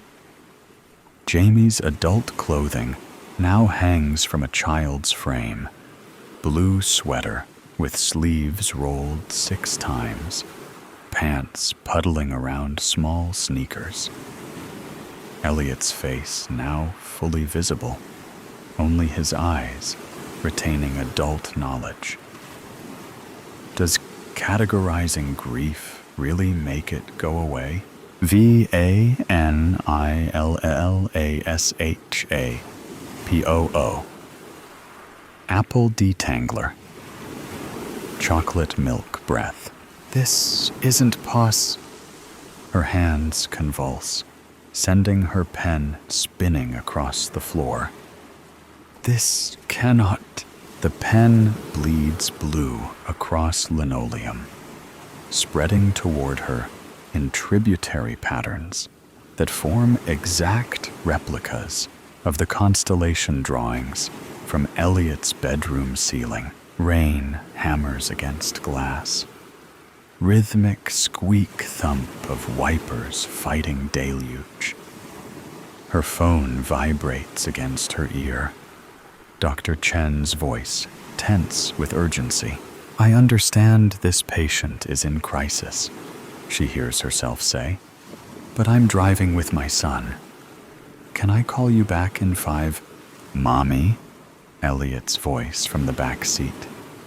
"Do stars remember us, even when we don't remember to look at them?" A question deserving thoughtful response. Philosophical inquiry from a 5-year-old mind. Her eyes flick to the rearview mirror, his serious expression awaiting wisdom, instead of to the road ahead. Her choice, her responsibility. Headlights through rain. Blinding.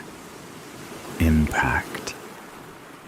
Metal screaming against metal. Her body thrown forward. Airbag deploying half-second too late. The silence after. "You treat this like a case study in your textbook," Jamie Elliott says, now entirely child-sized, but speaking with impossible adult knowledge.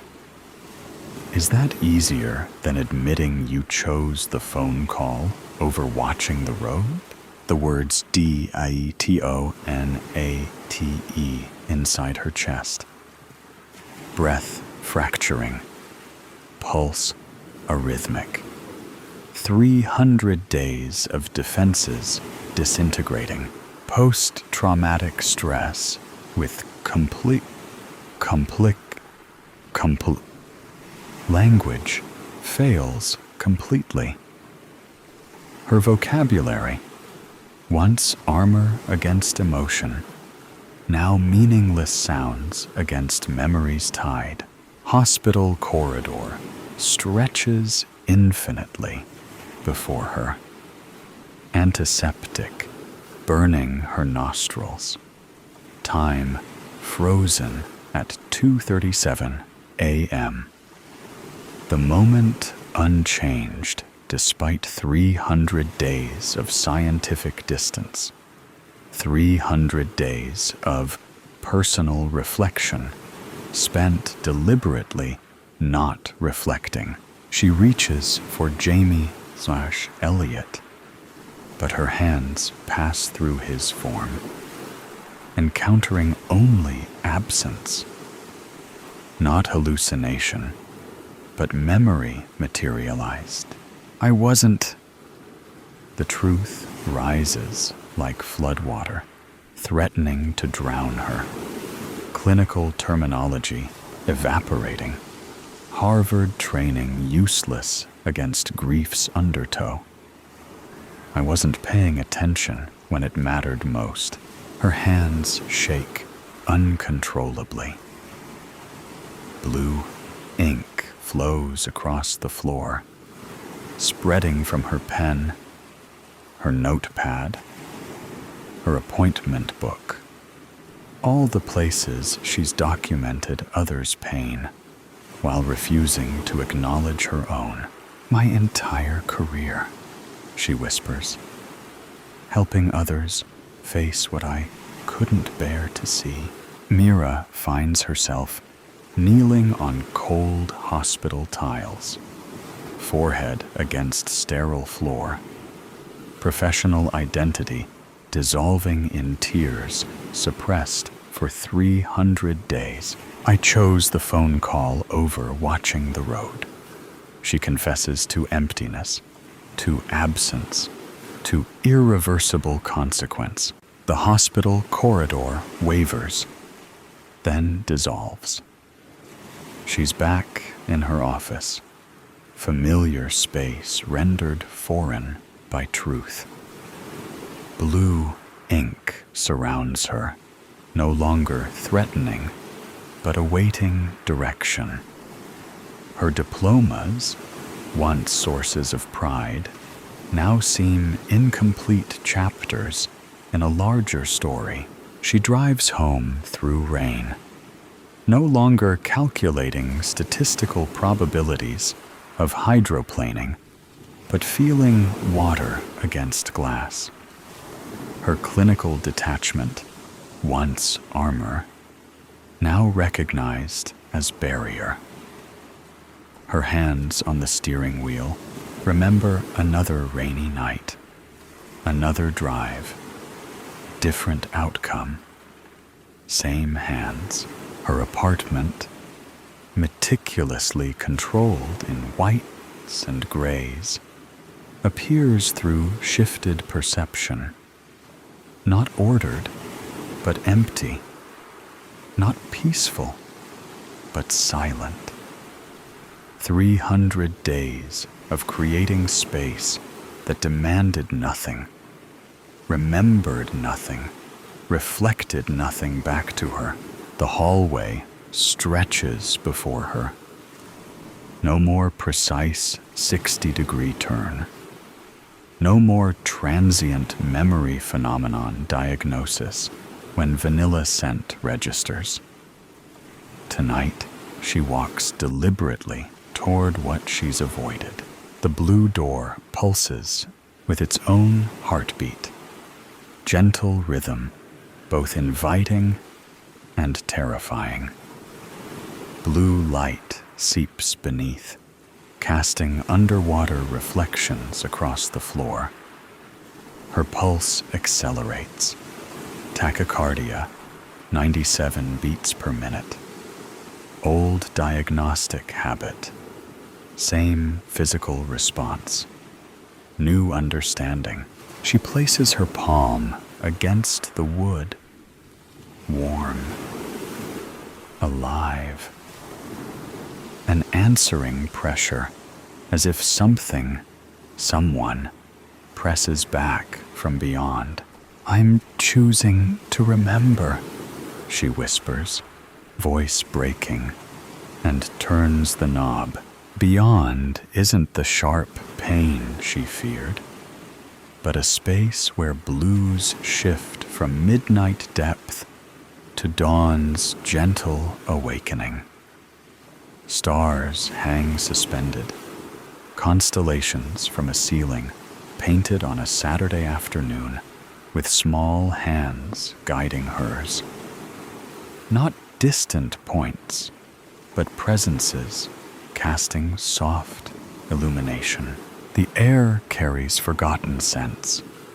Vanilla shampoo, apple detangler, chocolate milk, before bedtime, piano notes drift through blue. Chopin Nocturne, 4 hands at different octaves, laughter when they missed transitions. Elliot sits cross-legged beneath Draco, his favorite constellation, because dragons should get to live in the sky too. He wears the blue sweater with wooden buttons she'd helped him fasten that morning. When he looks up, his eyes hold both childlike wonder and impossible understanding. "You finally came," he says simply.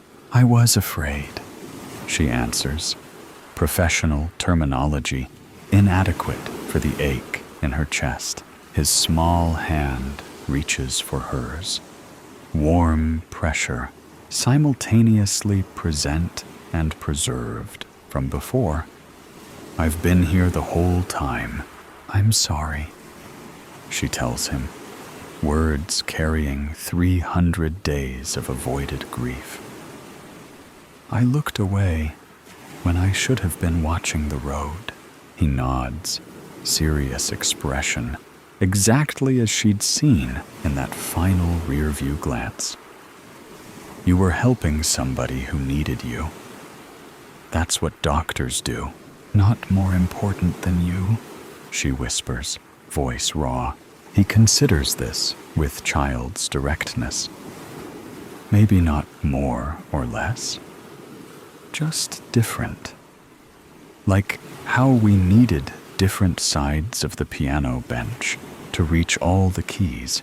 She hadn't expected wisdom from loss, hadn't allowed possibility beyond absence. "Remember when I asked about stars?" he says, looking upward. "If they remember us when clouds come?"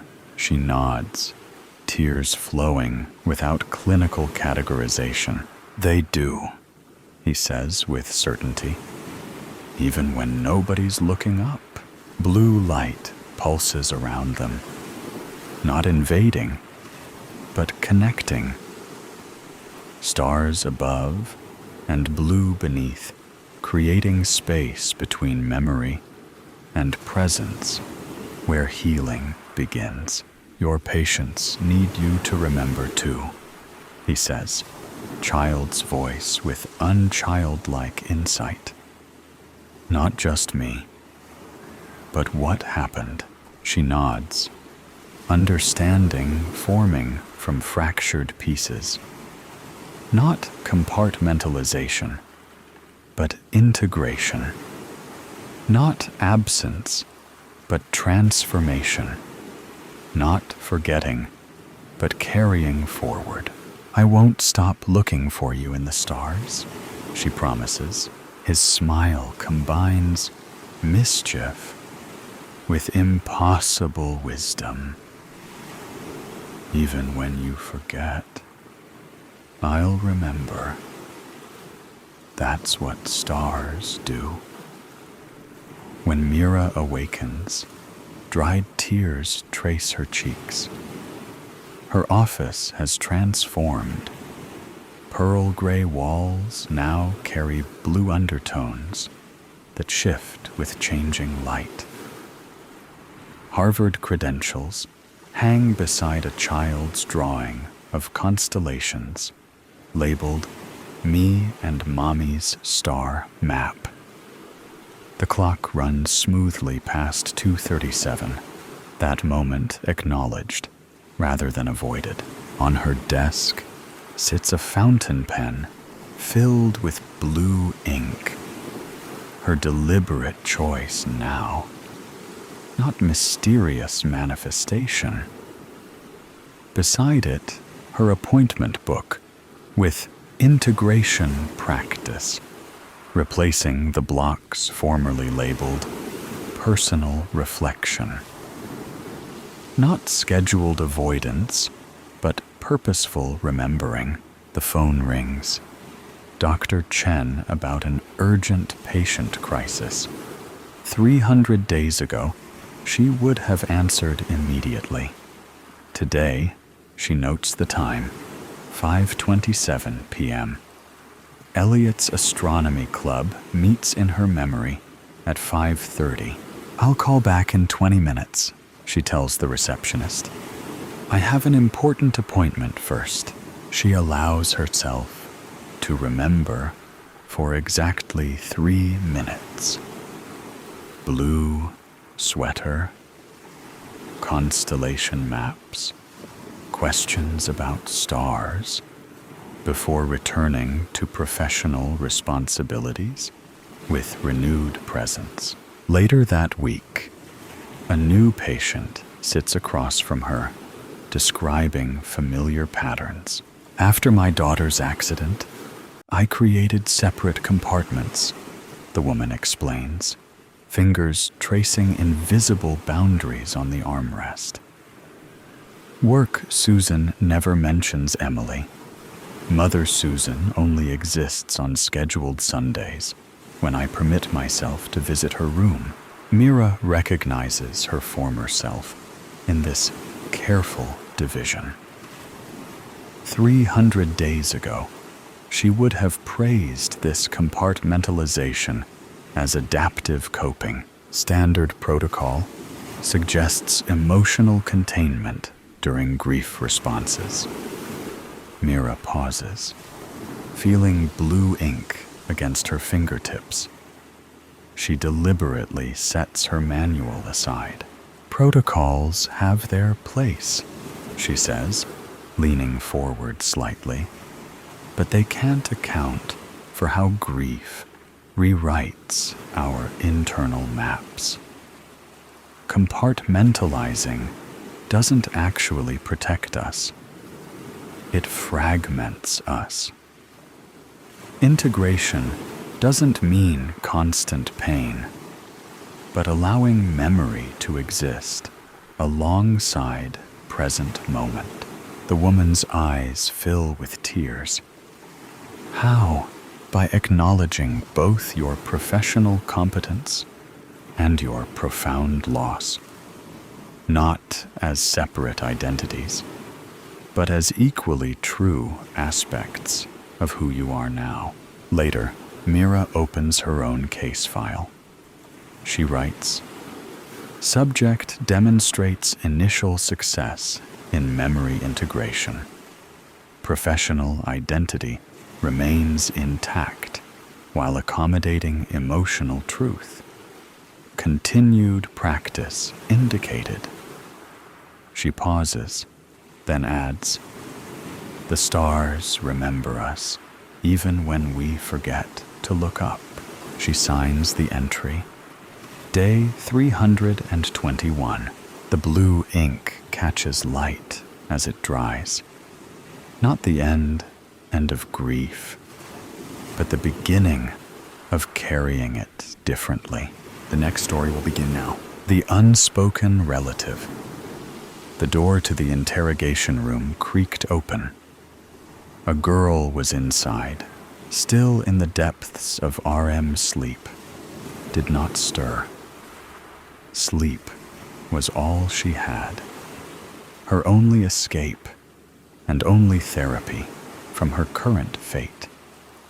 She remained curled up on top of the table like a feline, conserving her energy before the hellhounds would be turned loose on her. Haley, a psychiatrist, made her way into the room. She could see the subject. Emily had insomniac circles around her eyes that made her look like a raccoon almost. Haley felt bad for having to wake her, but if Emily wanted sleep, she would need to talk at some point. She reached out and took Emily's hands in hers. They were callow and clammy. Emily emitted a faint whimper, but her eyes remained closed.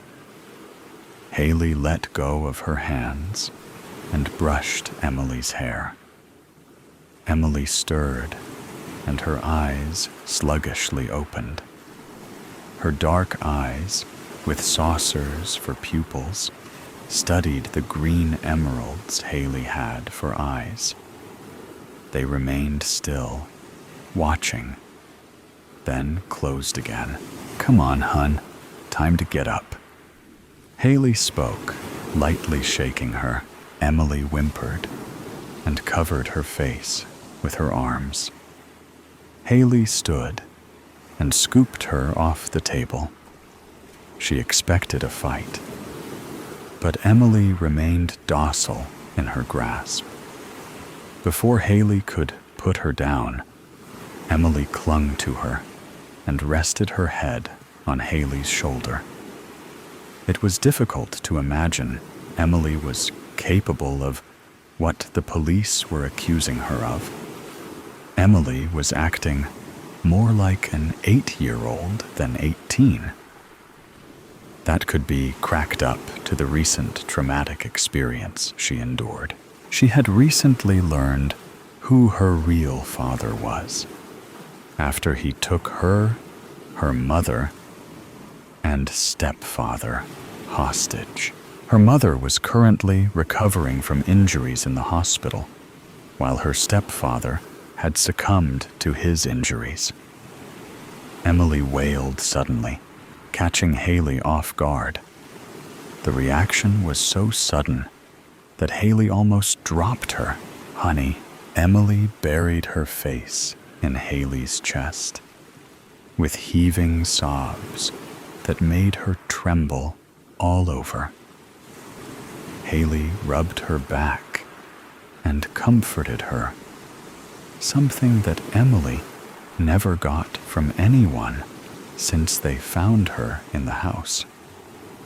She had passed out with the landline phone still in her grasp, with a split table beneath her that broke her fall. Haley had a job to do here, however, and that was not to comfort a possible suspect. Haley gently pried her off and sat Emily down in a chair. "I'm going to be honest," Haley began. "They suspect you conspired with your father." All the melanin drained from Emily's skin. This couldn't be happening. She quickly shook her head in denial. Emily strained herself, attempting to protest, but her voice cracked, and her words died in her throat. "You may want to see this," Haley said, handing her a tablet. A frightened moan escaped her mouth when the video started playing.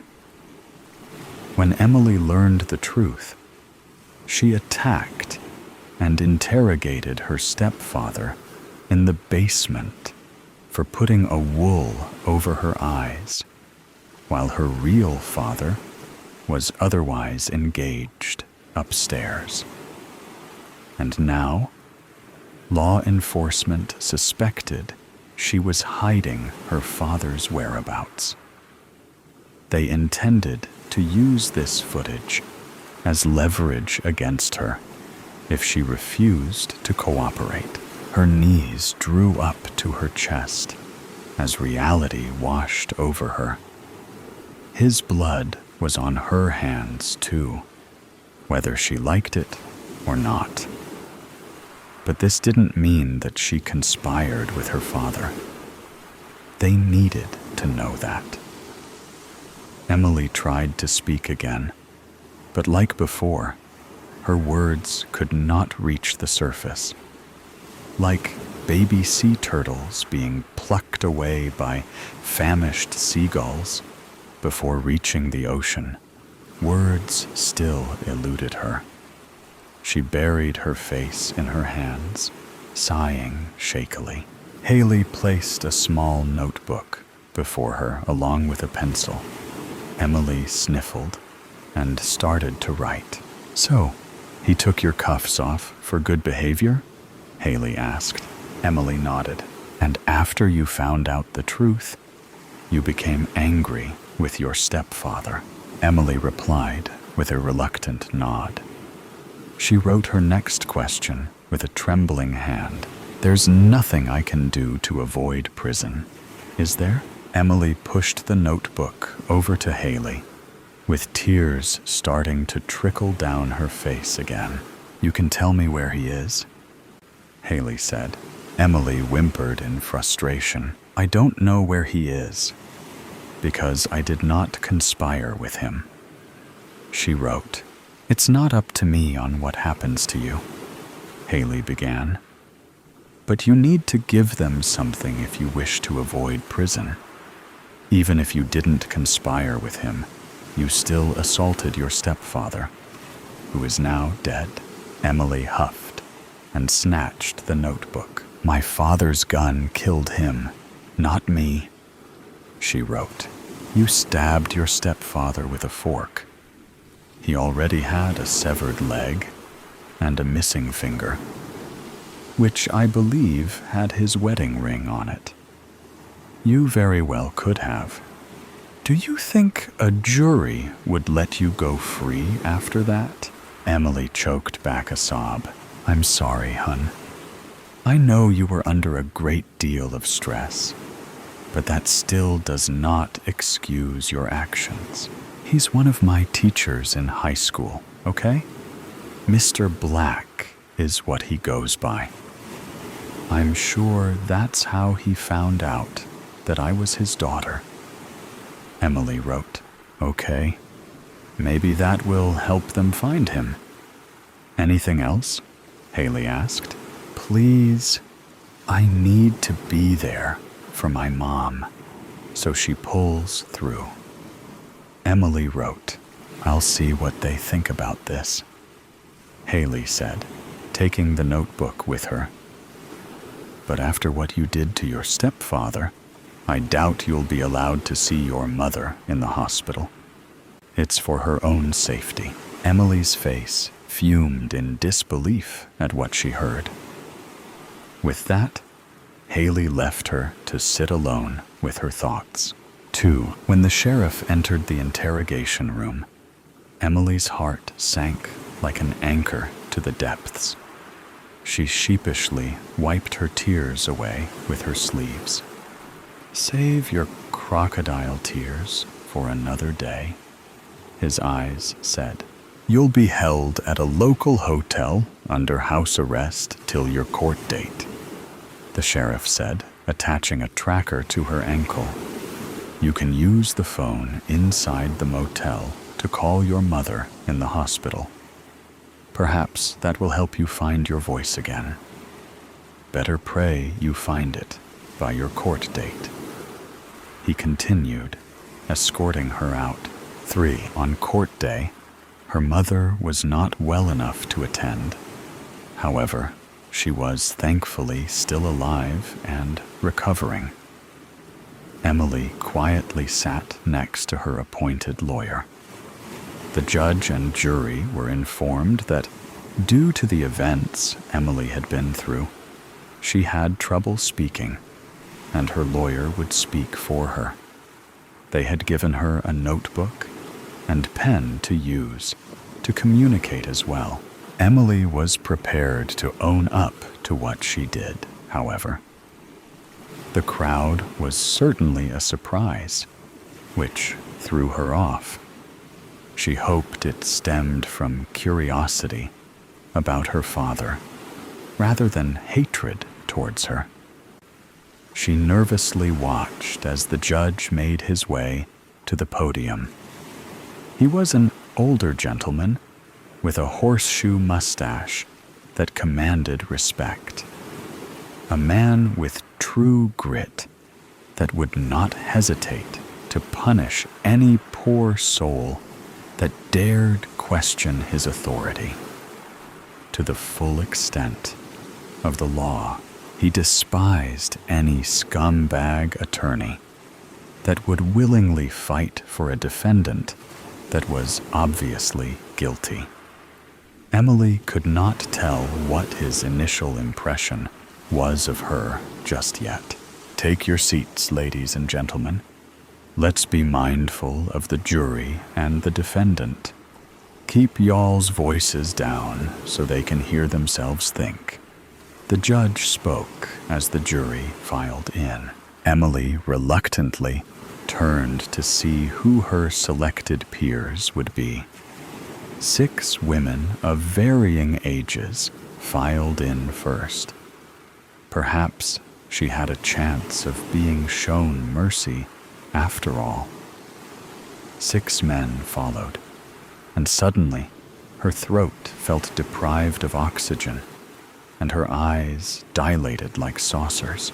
The word escaped her lips, and she quickly covered her mouth with both hands.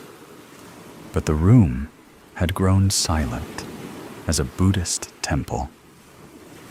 It was too late. What was that, miss? The judge spoke, making her flinch. Emily quickly turned away from the jury and spoke for what felt like the first time in weeks. Nothing. Sorry. She spoke with an awkward rise in her voice. Mind repeating what you said a moment ago? I was under the impression that you didn't speak. The judge said, "Objection, Your Honor." Her attorney stepped in. Overruled. You were saying, miss? The judge spoke. Emily swallowed hard, and her skin was as crimson as a lobster. Much like a lobster, she was in hot water now as well.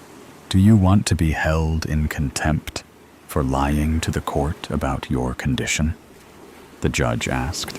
No, I'm not, she hiccuped. Lying. Enlighten me on how you did not lie to the court, miss. The judge pressed. Your Honor, I made it clear she has difficulty speaking, and that she is, or in this case, was temporarily mute. The key word was temporarily. Her attorney spoke clearly. She speak for herself now, mister. Now would you or she care to repeat what her first spoken word was, so we can move forward with this case? The judge replied, Objection, Your Honor. Her attorney spoke before Emily placed her hand on his wrist. Overruled. The judge spoke to him. Please, Emily said to her attorney, before standing to face the judge. I saw someone that looked like my dad. That's all. I'm mistaken, obviously. But it took me by surprise. So, we have it on record. Repeat the exact word you spoke for me, miss. I will not ask you again. The judge said, Daddy, that's what I said. I was mistaken. Sorry, Your Honor. Emily spoke meekly. Why don't you point out the individual you mistook for him? Would you kindly? The judge spoke. A small trickle ran between her legs, and Emily winced, hating herself. In fact, why don't we show everyone what her father looks like? Shall we? The judge said. And a projector flashed a picture of Mr. Black on the wall behind him. This is the man responsible for the death of Emily's stepfather and for her mother, who is currently in hospice care. What we are here for currently, ladies and gentlemen of the jury, is to figure out whether Emily knows of his whereabouts, and 2, whether she conspired with him against her stepfather. The judge spoke. Now isn't that a load of horse shit? A voice cackled. A man in the jury stood, and Emily's fears were confirmed. His disguise could fool most, but not her. You think she's capable of this? Hell, She couldn't even keep it together when she caught a glance of my face. Mr. Black laughed, pressing his revolver against another juror, urging them to walk up with him. The police officers and security guards all drew their weapons, but Mr. Black revealed his own weapon that was strapped to his chest. There was a rise of panic from the bystanders and the jury.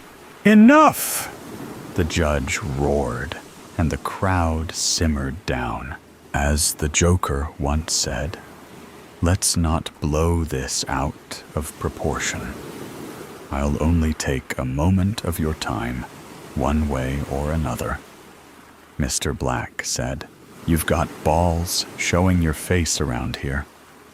The judge spoke, "I'm just here to make sure an innocent person doesn't go to jail. Lord knows the law has a way of fucking that up."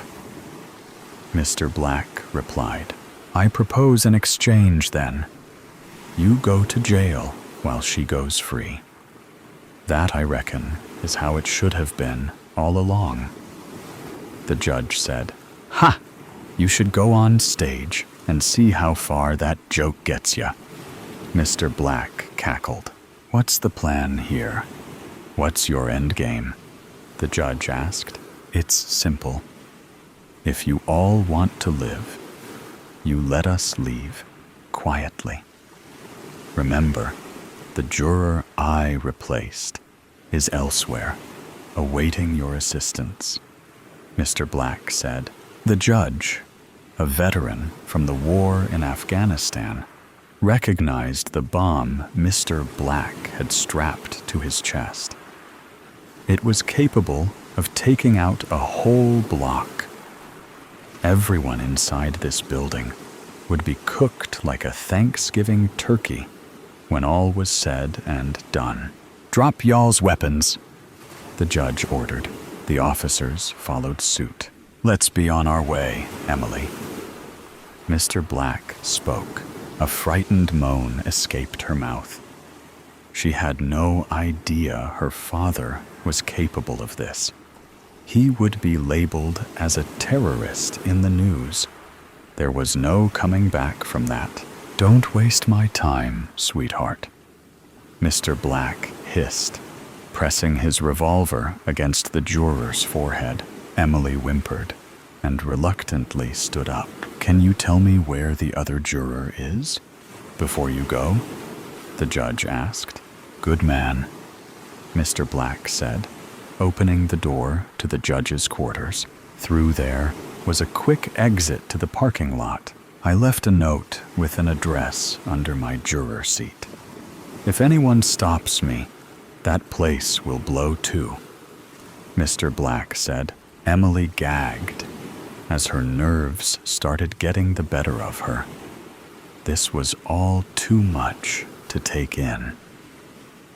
But Mr. Black tugged her inside by the collar of her shirt, urging her to keep moving, and they ran to the exit door. Outside, there were 2 cars waiting for them. Mr. Black shoved his hostage to the floor and slammed the door shut behind him. Emily eyed both cars in confusion. She yelped when she felt something hot sting her arm. Emily looked up at her father as everything around her grew brighter. "Why?" she whimpered.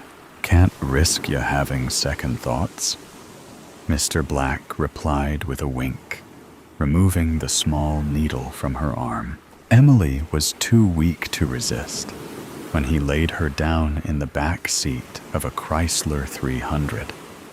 He rode in a different car, and she passed out before they drove away. 4. Emily awoke with a start in what felt like another lifetime. She was cocooned in a hammock, ready to hatch into a new life, it seemed. Her sluggish eyes registered a clustered forest of coconut palms around her, and a man sitting at a nearby table.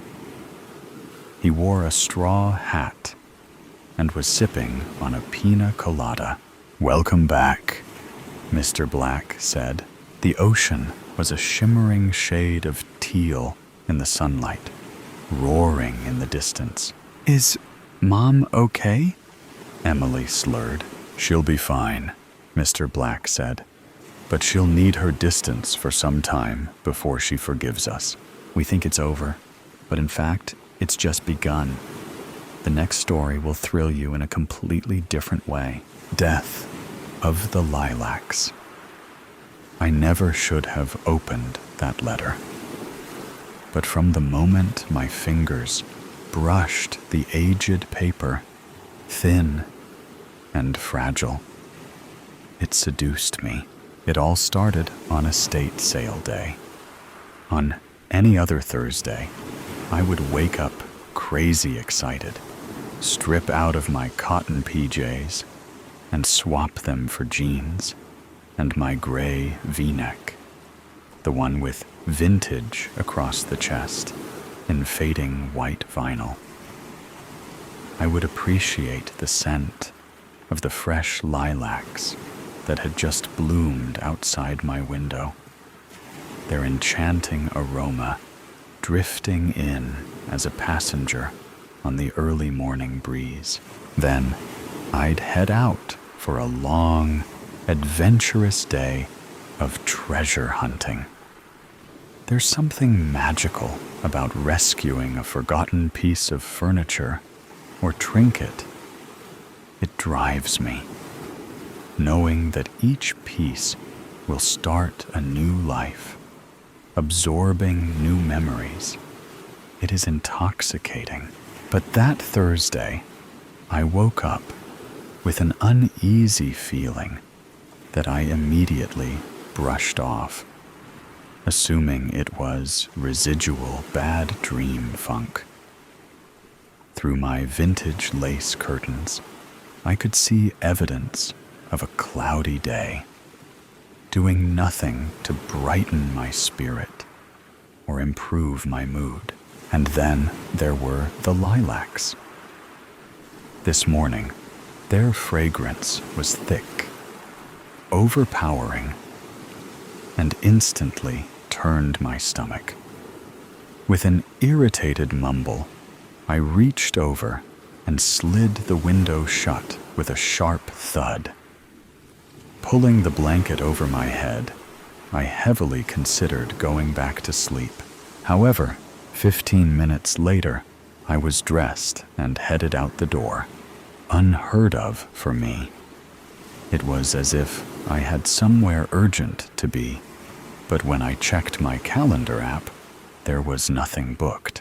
As I locked the door behind me, the heavy scent of the lilacs filled the air, overbearing and inescapable. They had sprung up from out of nowhere just a few weeks ago, their soft purple and white blossoms spilling over the wooden railing of my front porch.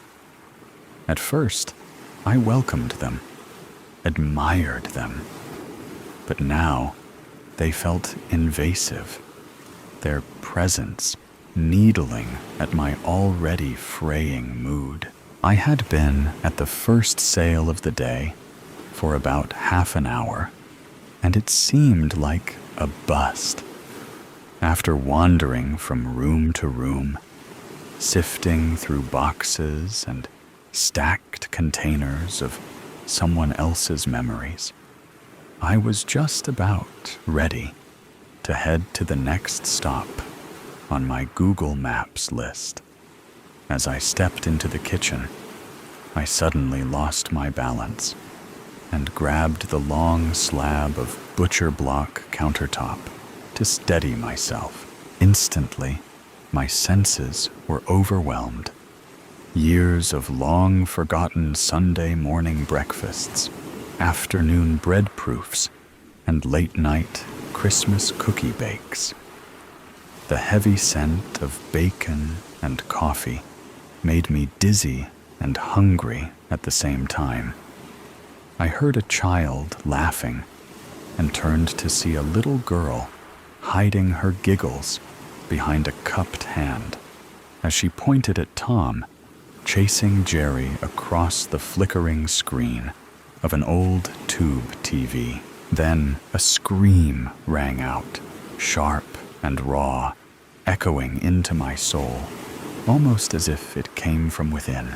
As I released my grip on the countertop, I spun around to see what had happened. Instantly, everything changed. The warm scents of breakfast were gone. The little girl, gone.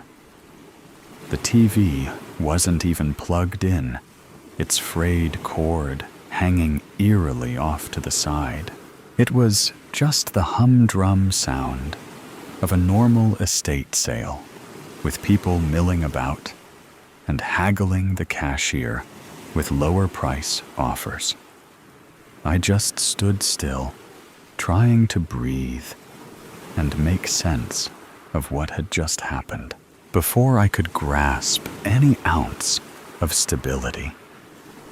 A sudden ding from the oven sent me nearly jumping out of my own skin. I bolted past the cashier and straight for the front door. "Edith," I stopped. My feet, my heart, and my breath. Everything just stopped. My body turned and drifted past the "Watch Your Step" sign as I felt pulled down the wooden steps into the garage. It sat still, empty of people, empty of life, yet oddly full of the scent of lilacs. Why couldn't I escape it? I hadn't been in this room yet. I had peeked inside earlier, but it seemed full of things I usually ignored. Pesticides, old mulch, motor oil, nothing that belonged in an antique booth. Yet here I was, drowning in the scent of lilacs with not a bloom in sight. Why had I come? I wanted to leave. All at once, sunlight pushed its way through the clear glass windows of the garage door, spilling onto a small, frail woman seated at the desk in front of me. The same desk that, just seconds before, had been buried beneath years of dust and piled high with empty boxes. An old ladder leaning against one side. All of that was gone now, and I could smell breakfast again. "Edith, I work all day to put food on this table. You think it's gonna cook itself?" The dark voice boomed behind me. I flinched, but couldn't tear my eyes from her. The woman turned and looked right at me. And then, after just a second of recognition, right through me, she turned back to the desk and in a swift, almost frantic motion, shoved a piece of paper into an envelope. I heard her whispering something, but the words were too soft to make out. "Damn it, woman, where are you?" came the voice from the top of the stairs. My instinct was to spin around, to see him, but my eyes stayed fixed on Edith. She was facing me now, her gaze moving down the staircase as he came down. "You know better than to keep me waiting," he said, his words rolling down the back of my neck like sap oozing from a wounded sweet gum tree. I resisted the urge to wipe it away. Edith slid her trembling hands into her apron. Her gray eyes hovered just above my head, steady in his direction. Slowly, her shoulders curled back, pushing her tiny frame to stand tall. Her chin lifted just enough to prove her fortitude. But the slow rise and fall of her chest wasn't from resolve. It was control. Each breath measured to contain her emotions. Yes, I'm sorry. I should have been more mindful of your time. The bacon's on now. I'll have breakfast ready in just a few minutes. I could feel his heat standing uncomfortably close behind me. The hair on the back of my neck lifted with each of his heavy breaths as he considered his reply. Finally, he muttered, "You'd better." The sound of his heavy boots grew lighter as he moved toward the stairs. Her eyes were back on me, not through me. She stood still for a moment, as if thinking something through. Then, as if she had made her decision, she turned toward the desk and opened the top left drawer. She looked at me again, then down at the drawer. I followed her gaze. With a careful hand, she slid the bottom of the drawer back, pulled the envelope from her apron pocket, placed it in the hollow space, and closed the drawer. Her gaze shifted to me once more, her eyes trying to tell me a story, calling my name. Her mouth opened, her expression full of apology, but no words came. As she took a step forward, the sunlight caught the iridescent trail of a single tear that had run down her cheek. My heart hurt for her. All at once, she was gone. The sun had vanished. The windows on the garage door had been painted over years ago. The acrid smell of gasoline, oil, and pesticides flooding my nose once again. I gasped and wiped my face, realizing that I, too, had tears streaming down my cheeks. I took a few steps toward the desk, my eyes locked on the drawer. My pulse quickened as I reached out to pull it open. "Miss, do you need help?" came a tiny voice from the top of the stairs. I jumped and screamed. Then she screamed. With our hands over our chests, we both burst into laughter. "I am so sorry, doll. I didn't mean to startle you. It's totally okay. I was in my own world." I took a deep, slow breath, in and out. "Actually, yes, I would like some help. I'm interested in this desk, but I don't see a price on it," I said, pointing to the spot where the woman had just been sitting. "Oh, that old thing is junk, honey. One of the drawers is stuck, and it's missing a leg."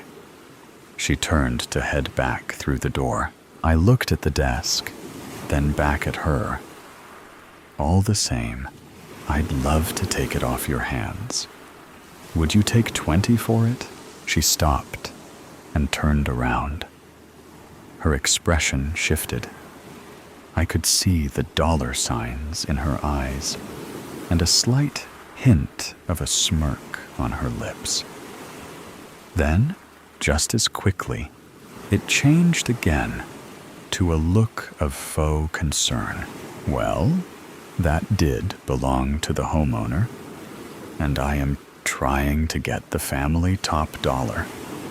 I couldn't possibly let it go for $20, but I imagine they'd be okay with $50.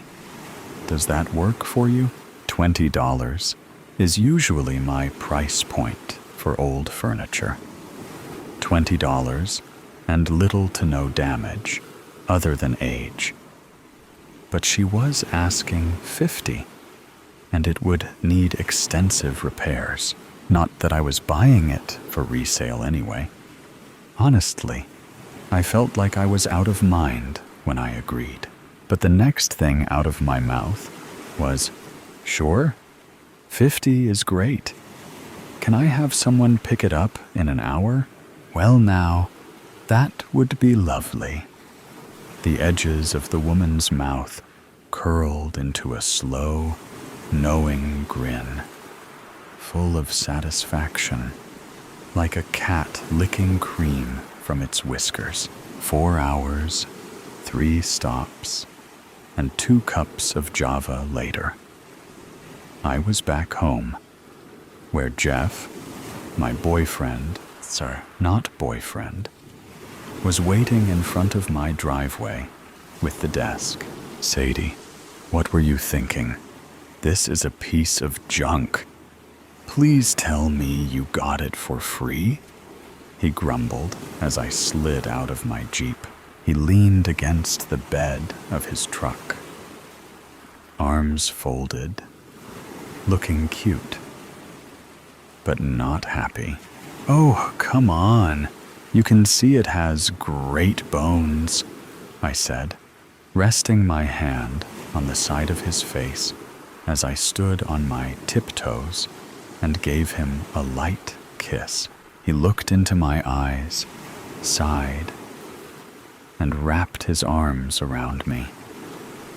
"You owe me," I smiled. "Okay, where do you want this thing?" "Back porch, please. Why don't you go make us something to eat while I do your dirty work?" "You got it," I said with a wink. As I walked up the sidewalk, my stomach sank. The lilacs, so full and lush just hours ago, were dead. Their once vibrant petals had shriveled, decay clinging to them, burnishing the edges with shadow. Even though it felt morbid, I reached out to brush one with my fingertip. It crumbled to dust, carried away on the wind. I had enjoyed them while they lasted, until this morning. Now, an ominous feeling settled in my chest, hauntingly familiar, though I couldn't understand why. The scent had been overwhelming earlier, almost stifling, and while I didn't necessarily want them back, their sudden decay felt oddly personal. 10 minutes later, we sat on the back patio, eating lunch and staring at the desk.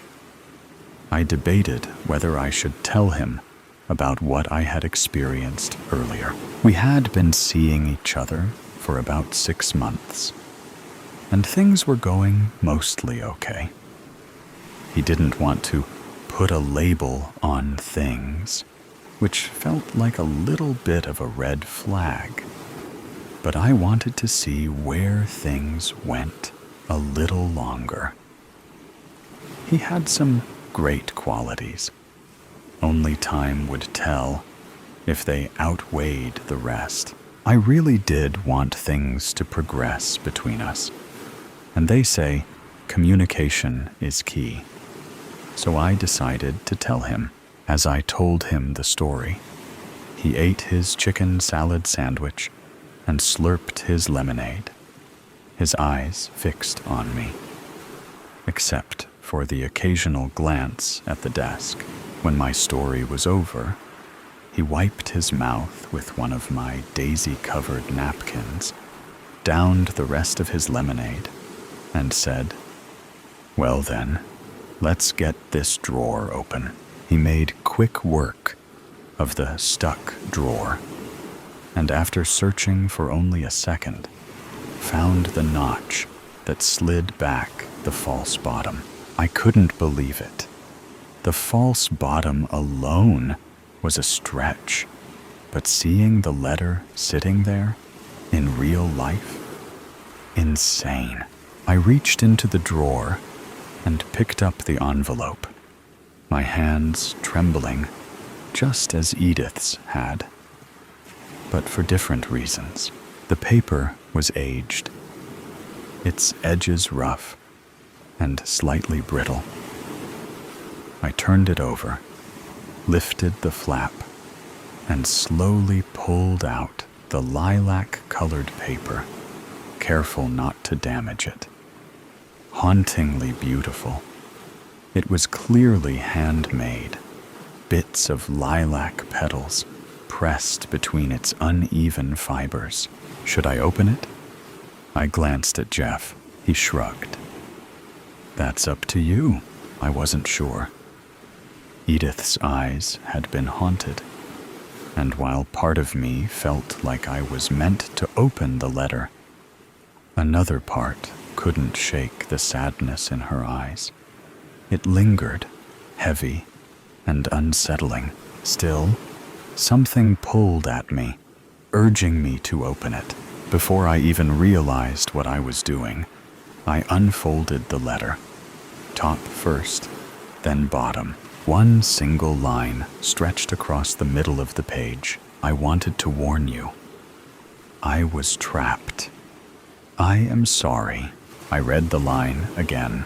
A wave of dizziness washed over me. I could smell bacon. The room was spinning. My stomach was sick. Somewhere in the distance, Jeff was calling my name, but it was faint, muffled. The air was thick, damp and dank, clinging to my skin like old mildewed laundry, left to long in the wash. I couldn't breathe. I closed my eyes and tried to remember my breathing techniques. In for 5, hold for 4, out for 7. Or was it 8? Damn it. But my slow, deep breaths came out rattled. Reaching for the chair, I sank into it, resting my elbows on the table and my head in my hands. If I could just get my thoughts together. All at once, visions of an entire lifetime slammed into me. Emotions crashed through me, too many to name. I felt joy, then sadness, heard laughter, then a baby's first cry. My baby's first cry? But everything was coated in darkness. I opened my eyes. The lilac-colored paper lay on the desk in front of me, blank. My hand involuntarily moved, picking up a pen from nowhere. My breath was stuck in my throat, as in horror, I watched myself write. I tried to warn you. I was trapped. I am sorry. Sadie, I work all day to put food on this table. You think it's gonna cook itself? Jeff's voice thundered from the top of the staircase, just beyond the door leading into the house. My stomach dropped as a wave of realization hit me so hard I would have fallen if I weren't already sitting. I turned to face the young girl behind me. I already knew she'd be there. My eyes met hers, and I only knew of one way out. With trembling hands and a heart heavy with guilt, I hurriedly stuffed the letter into the envelope. A single tear slipped down my cheek as I whispered, "I never should have opened that letter." The above story ends, but never stops. Here is another story that will not disappoint you. Veil of Night. "I've said too much," Caroline exclaimed. She snatched her rain-soaked black denim jacket from the chair and turned to go. "Caroline, wait!" Hank caught her hand. Her slender fingers felt chill and damp against his. "You can't expect me to believe." "No," she murmured. "No one would. And that's the point. It was useless even coming here. I don't know why I did." Hank squeezed her limp fingers, giving them a shake. "Please, let's start over," he said, motioning for her to sit again. "This cult, it's a coven. The Sisterhood of Unhallowed Light."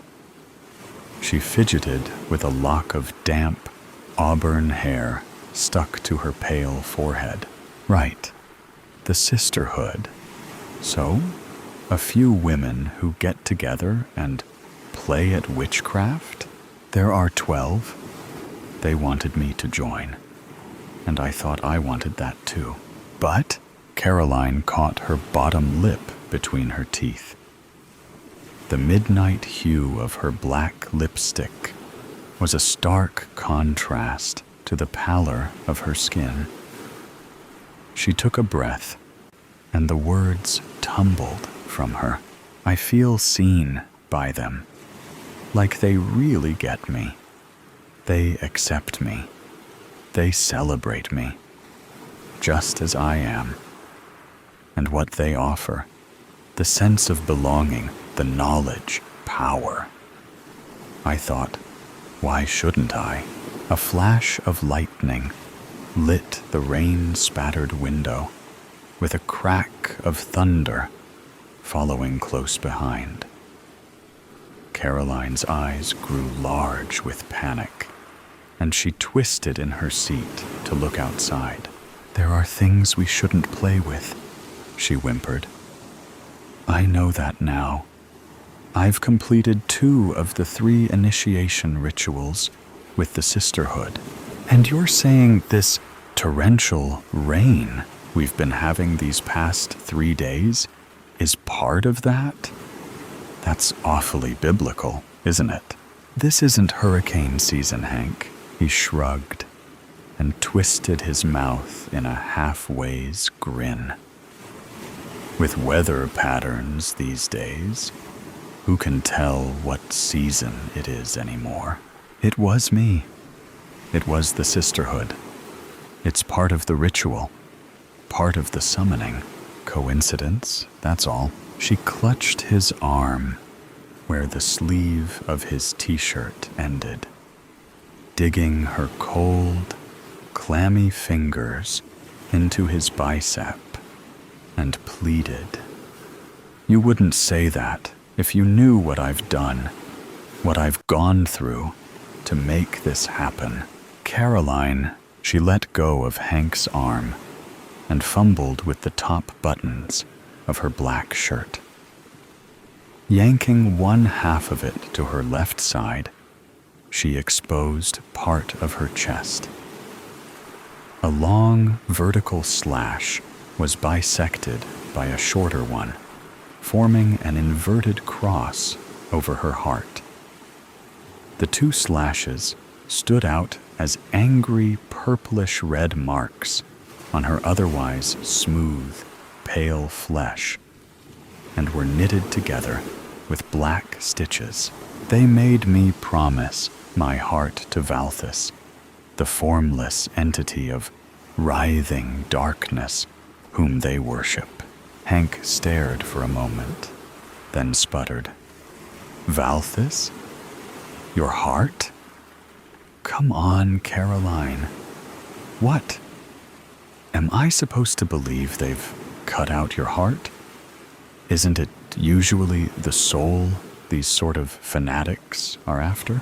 Caroline grasped Hank's fingers in her trembling hand and placed his palm over the wound on her chest. Her skin was unnaturally cool. He held his hand there for a moment, then brought his fingers up to her throat, feeling for a pulse. Another clap of thunder startled them both. Hank pulled his hand from Caroline's neck. He stared at her in disbelief, saying, "This is some kind of joke. A prank. It's not real. How could you be here telling me all this if they've taken out your heart?" "I don't know," she sobbed. "But I think I've made an awful mistake. You've got to help me. Promise you won't let them take me." "No, of course not. Where would they take you anyway? A hospital? It's an abandoned old church, Blackthorn Chapel. They want to take me there for the final ritual," Caroline said. "To complete the summoning of Valthus, they need to make an offering of the heart." "But aren't you supposed to be joining them? Becoming one of their coven? This sounds more like a sacrifice." "Yes, it does. They told me it was my initiation, but..." Caroline trailed off, turning to stare at the rain beating against the window. In a low whisper, she continued, "Now I'm not so sure. That's why I'm frightened." The blinding flash of light lit up the nearby window, and a deafening roar of thunder shook the house. A loud crash followed. Nearby, a car horn began sounding, repeating its alarm annoyingly. Hank leapt to his feet and crossed the room to look outside. Christ, that was close. The tree next door has split nearly in two. Some of its limbs have fallen over a few cars on the street. The lights inside the house flickered. Once, twice, and a third time before plunging them into darkness. "I'll get some candles," Hank said, cursing as he caught his toe on some piece of furniture. He fumbled his way to the kitchen. "Just need to find my phone so I can light the way." One more thunderclap boomed overhead. A sudden blast of wind swirled through the house. Footsteps pounded across the floor. Caroline shrieked, and there were sounds of a struggle from the other room. "No!" Caroline cried out. "I won't go! Hank, don't let them take me." Hank stumbled from the kitchen and could see down the hallway to the front door. It was swung wide open, and the wind and rain swept through in howling gusts. "Caroline?" Hank called out. He heard glass shattering all around him. The back of his head felt like an explosion had gone off, and the world tilted and shifted into slow motion. Hank sank to his knees. His vision was filled with a combination of swirling stars and inky blackness. The sounds of frantic struggle moved away from him as his hands slapped the carpeted floor. He struggled to breathe and clear his sight as he held himself from pitching forward onto his face. "Caroline!" he shouted. His head throbbed viciously, and he thought he might be sick. From outside, he heard car doors slamming, and a vehicle roared to life. He struggled to his feet and made it to the front door. Through the sheets of rain, he saw the burning glow of red tail lights receding down his street. Pursuit wasn't an easy option. The tree limbs, which had fallen over several cars, were blocking Hank's car as well. He slashed at them with a hatchet he had stowed in his camping gear. The rest of the fallen limbs tore at the side and undercarriage of Hank's car, but he managed to break free. He swore and cursed some more. The lousy cell service the storm had left him with made searching the internet difficult. After several minutes, he found directions to and a description of Blackthorn Chapel on a website promoting ghost walks in the city. Once a place of worship, the old chapel had fallen into disrepair, and the ground beneath was, so the locals claimed, cursed.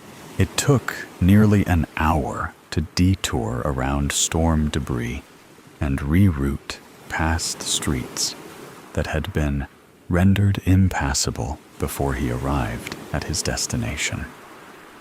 If he'd paid the $50 for the Ghost Walk tour, Blackthorn Chapel would have rated 5 stars.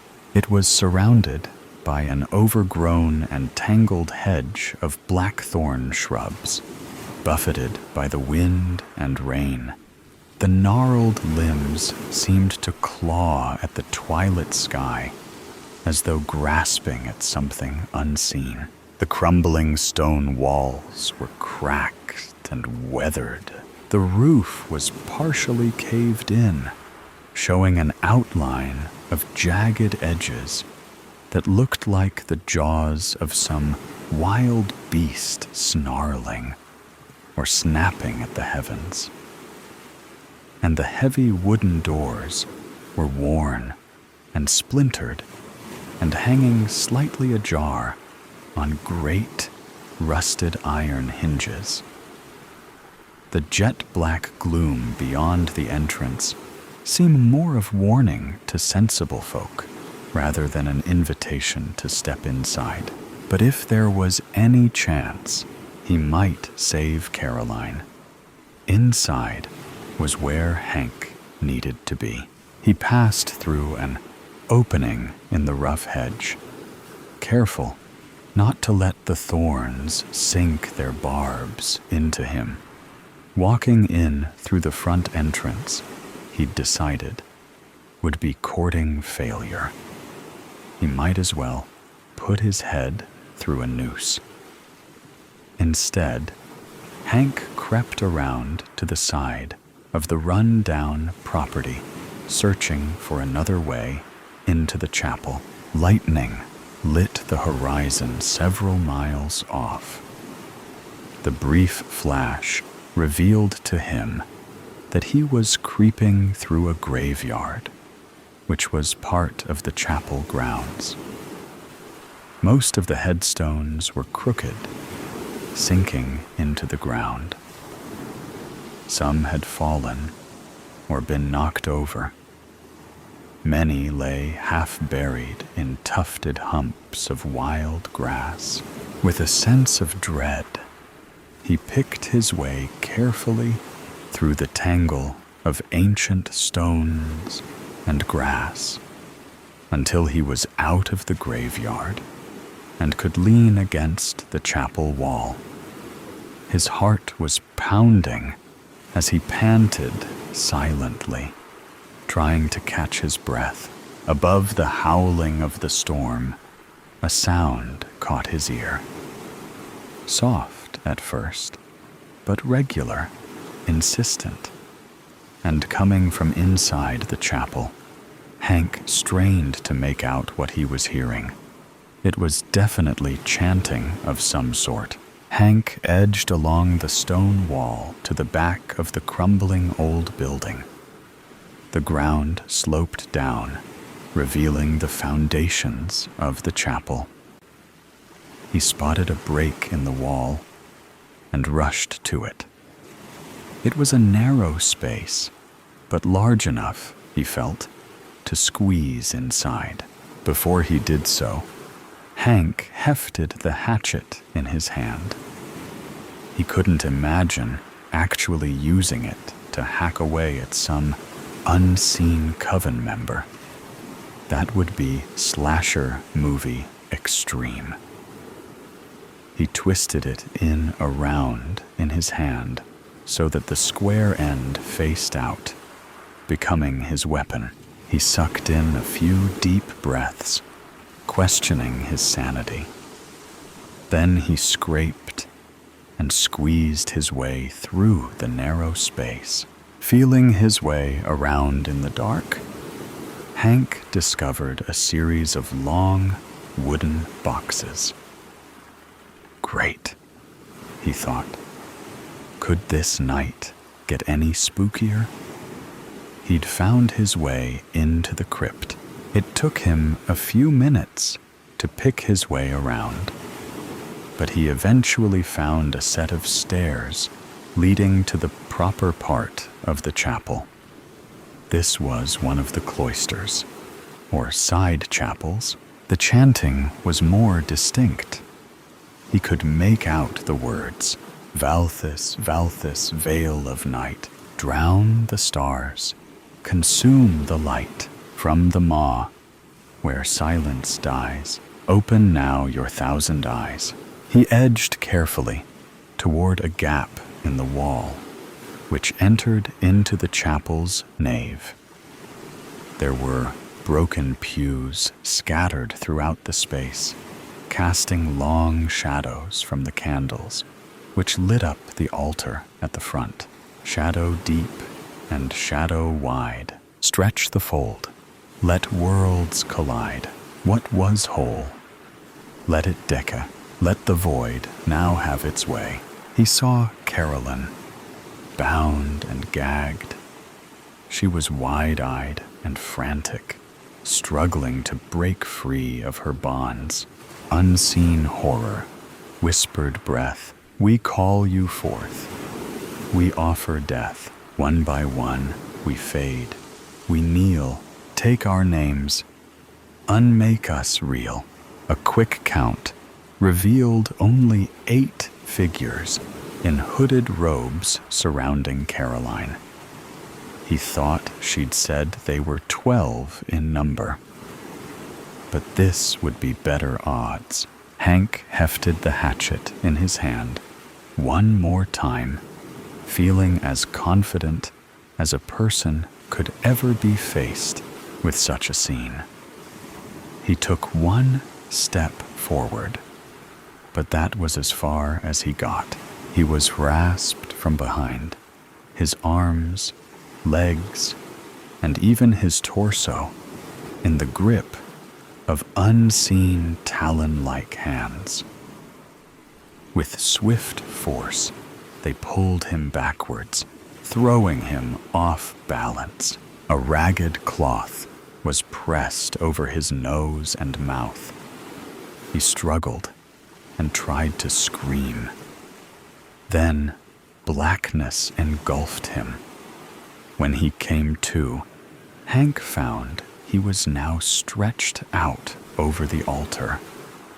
His hands and feet were bound.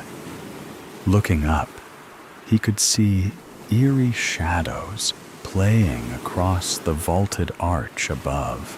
"I'm sorry, Hank," Caroline said. "I had to do it." He snapped his head around in the direction of her voice and saw she was standing to his left. She held a long, curved dagger in her hands. The other coven members, all 12 of them now, were surrounding him. We needed a heart to complete my initiation," and call down Valthis. He thought he'd known fear earlier in his pursuit of Caroline's attackers. Now, a choking sensation that felt like ice was spreading through his chest. In his head, Hank shouted Caroline's name, but the gag in his mouth prevented him from getting that or any other words that followed out. The coven members began to chant once more, "Valthis, Valthis, veil of night, drown the stars, consume the light." Thank you for being here to listen with me. Let's enjoy the new story together. Runaway Bride. Hopping onto a random train in the middle of the night was not the best idea Elise ever had. Not her worst, but a close second to when she was 13 and slept in the library overnight, only to wake up surrounded by cleaning pixies, surrounded by luggage and the smell of old clothes. She shifts her legs to avoid having them fall asleep before the train reaches the next stop. In other carts, there are no doubt people dining and laughing with glasses of champagne in their hands. She wishes she could join them in their revelry, but leaving her hiding space in a torn, dirt-stained wedding dress won't bring her the right sort of attention. Elise only wanted to be sure that no one had altered it without her knowledge, like her mother-in-law-to-be threatened to do when she failed to convince her to wear her gaudy dress from her own wedding. She didn't expect to hear screaming from the adjacent room when she tested how it fit. Glass bottles filled with wine for the guests breaking against the adjoining walls, the cries only stopping at the sound of a sickening thud. Her groom's voice only relieved her for a moment before she heard it discuss where to dispose of the body. She acted on instinct, opening a window and running until she found the train ready to depart. Tears come unbidden after what feels like centuries, thinking of only escape and surviving. Her plans of marrying the man of her dreams are now as broken as her heart. Her eyes grow heavy after her sorrow drains her of tears that further stained her once beautiful white gown. Not even the pain in her blooded feet could keep her awake as adrenaline faded from her body, replaced with exhaustion. Time passes her by as she slept, leaving her ignorant to the moment when the train stops and she's no longer alone. Someone large and strong grabs her, pulling her forward to the point where she nearly falls. Despite her panicked cries, Elise is dragged across the floor, her body already sore from her escape, her limbs unable to move from the mixture of fear and defeat. This is it, my end. They'll take me back to the estate, if not the chapel. My murderous groom will say I'm just a frightened bride with cold feet. And then it will be my body buried somewhere unknown. No one will know I'm missing until I'm nothing but bones. They take her into a train cart filled with people in fancy clothes, tossing her into an empty booth, her head falling against the window, exposing the darkness she used to cover her escape. She doesn't recognize the area behind the glass. Nothing but trees with no sign of human influence.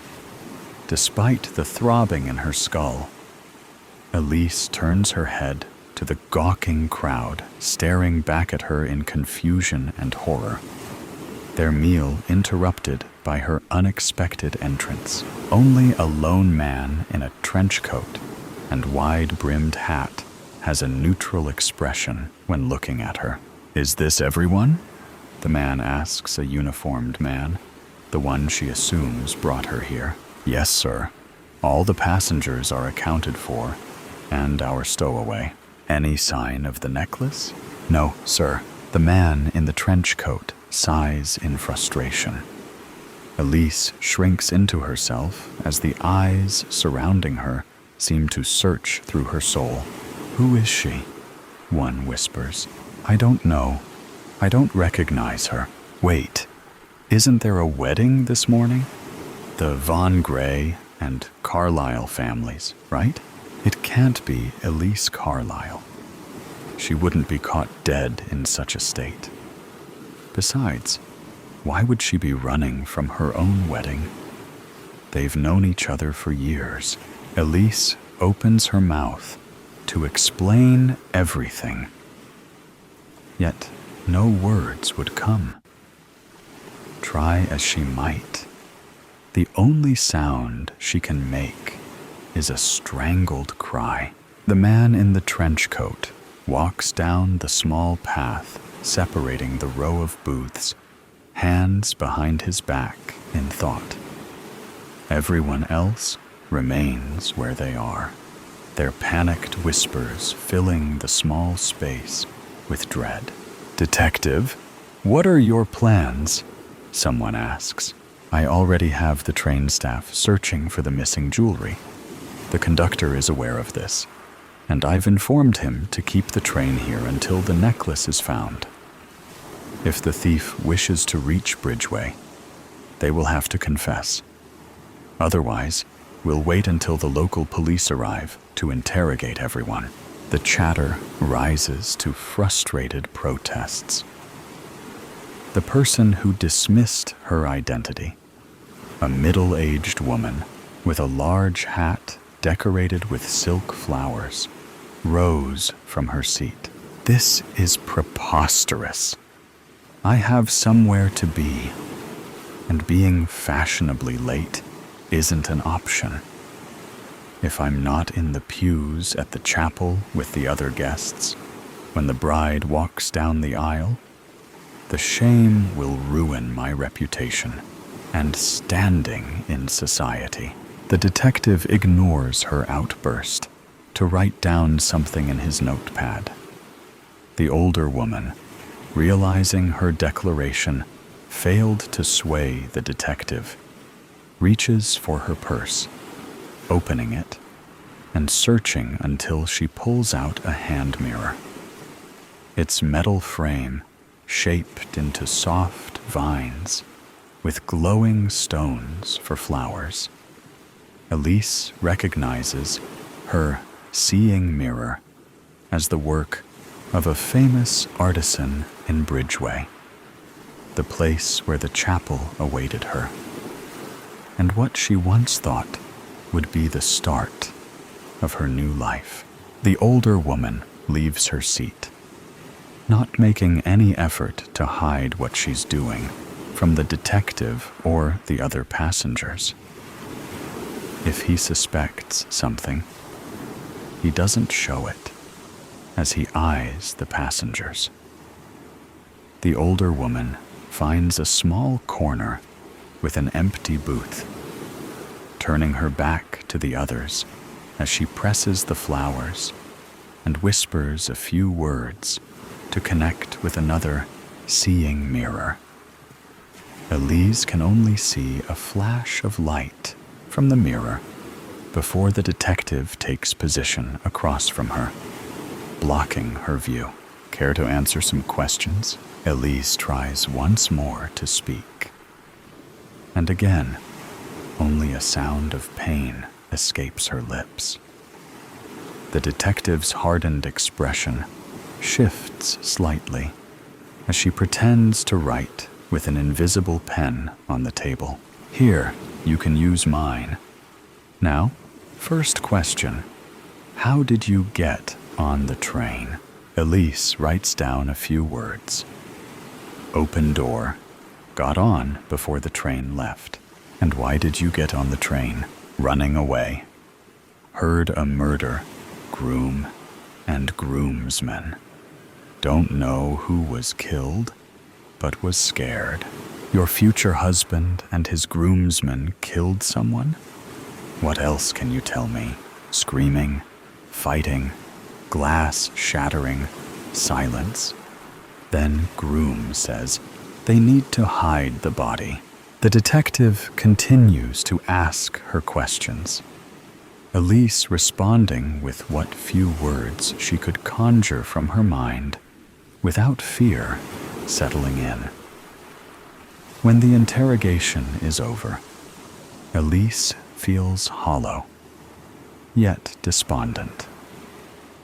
The detective thanks her for her cooperation, moving on to a passenger in a heavy wool coat. Yet, before he could ask a single question, two things happen at the same time. A uniformed woman enters the train with a necklace of flawless diamonds in hand, and the older woman throws her mirror against the wall. The detective springs into action, reaching the staff member in seconds. The older woman turns her attention to Elise, her expression changing from rage to concern. She approaches Elise while the others are distracted with the reveal of the missing necklace. You're Elise, aren't you? Elise nods, hope rising in her chest. Oh, I should have known. The older woman returns to her snobbish attitude in an instant. Of course, when I connected to my cousin's mirror, she was certain nothing was the matter, or she would have told me. With this theft of your wedding gift, I worried I would be late, so naturally, I had to give the bride a proper blessing to alleviate the results of my tardiness. And when the mirror was given to the bride, you won't believe who I saw. Did the Von Gray family servants think so little of me that I wouldn't recognize one of them from the times I've spent with their mistress? The dress wasn't even embroidered. She pats Elise's head as if she were a child while it swirls in confusion at the news. Poor thing, forced to play in a foolish man's game. No doubt he believed the veil would hide her identity until the priest declared them husband and wife. No matter, everything will be revealed soon enough. I told my cousin to inform your mother that your groom has a convoluted plan to wed another woman of a lowly station. Once we reach Bridgeway, all will be well. Elise is not certain the older woman's assumptions are correct, but the thought of salvation is enough to set her mind at ease. Once the train resumes its journey, the passengers return to a modicum of normalcy, talking about mundane things as they ate their now cold food. Elise's own appetite returned as she dined with the older woman, as she spoke of the scandal that will erupt once the truth is revealed. With time, the wheels break upon the rails as the station of Bridgeway comes into view. The familiar face of her mother, eyes stained with sorrow, light up once Elise races onto the platform into her warm embrace. So today's story has come to an end. Or perhaps it never really ended. There are mysteries still there, questions still unanswered, and sometimes things that seem to only exist in stories can creep into reality in unexpected ways. Are you sure that when you turn off the sound, everything around you will still be normal as before? Or is there something watching you? Either way, always remember that these are just stories, or at least we want to believe that they are. If you like moments of suspense, tension, and breathlessness, don't forget to follow me so you don't miss the next stories. And next time, when you come back, make sure you are ready, because what awaits you may be even scarier than you thought. See you again if you still have the courage to continue listening.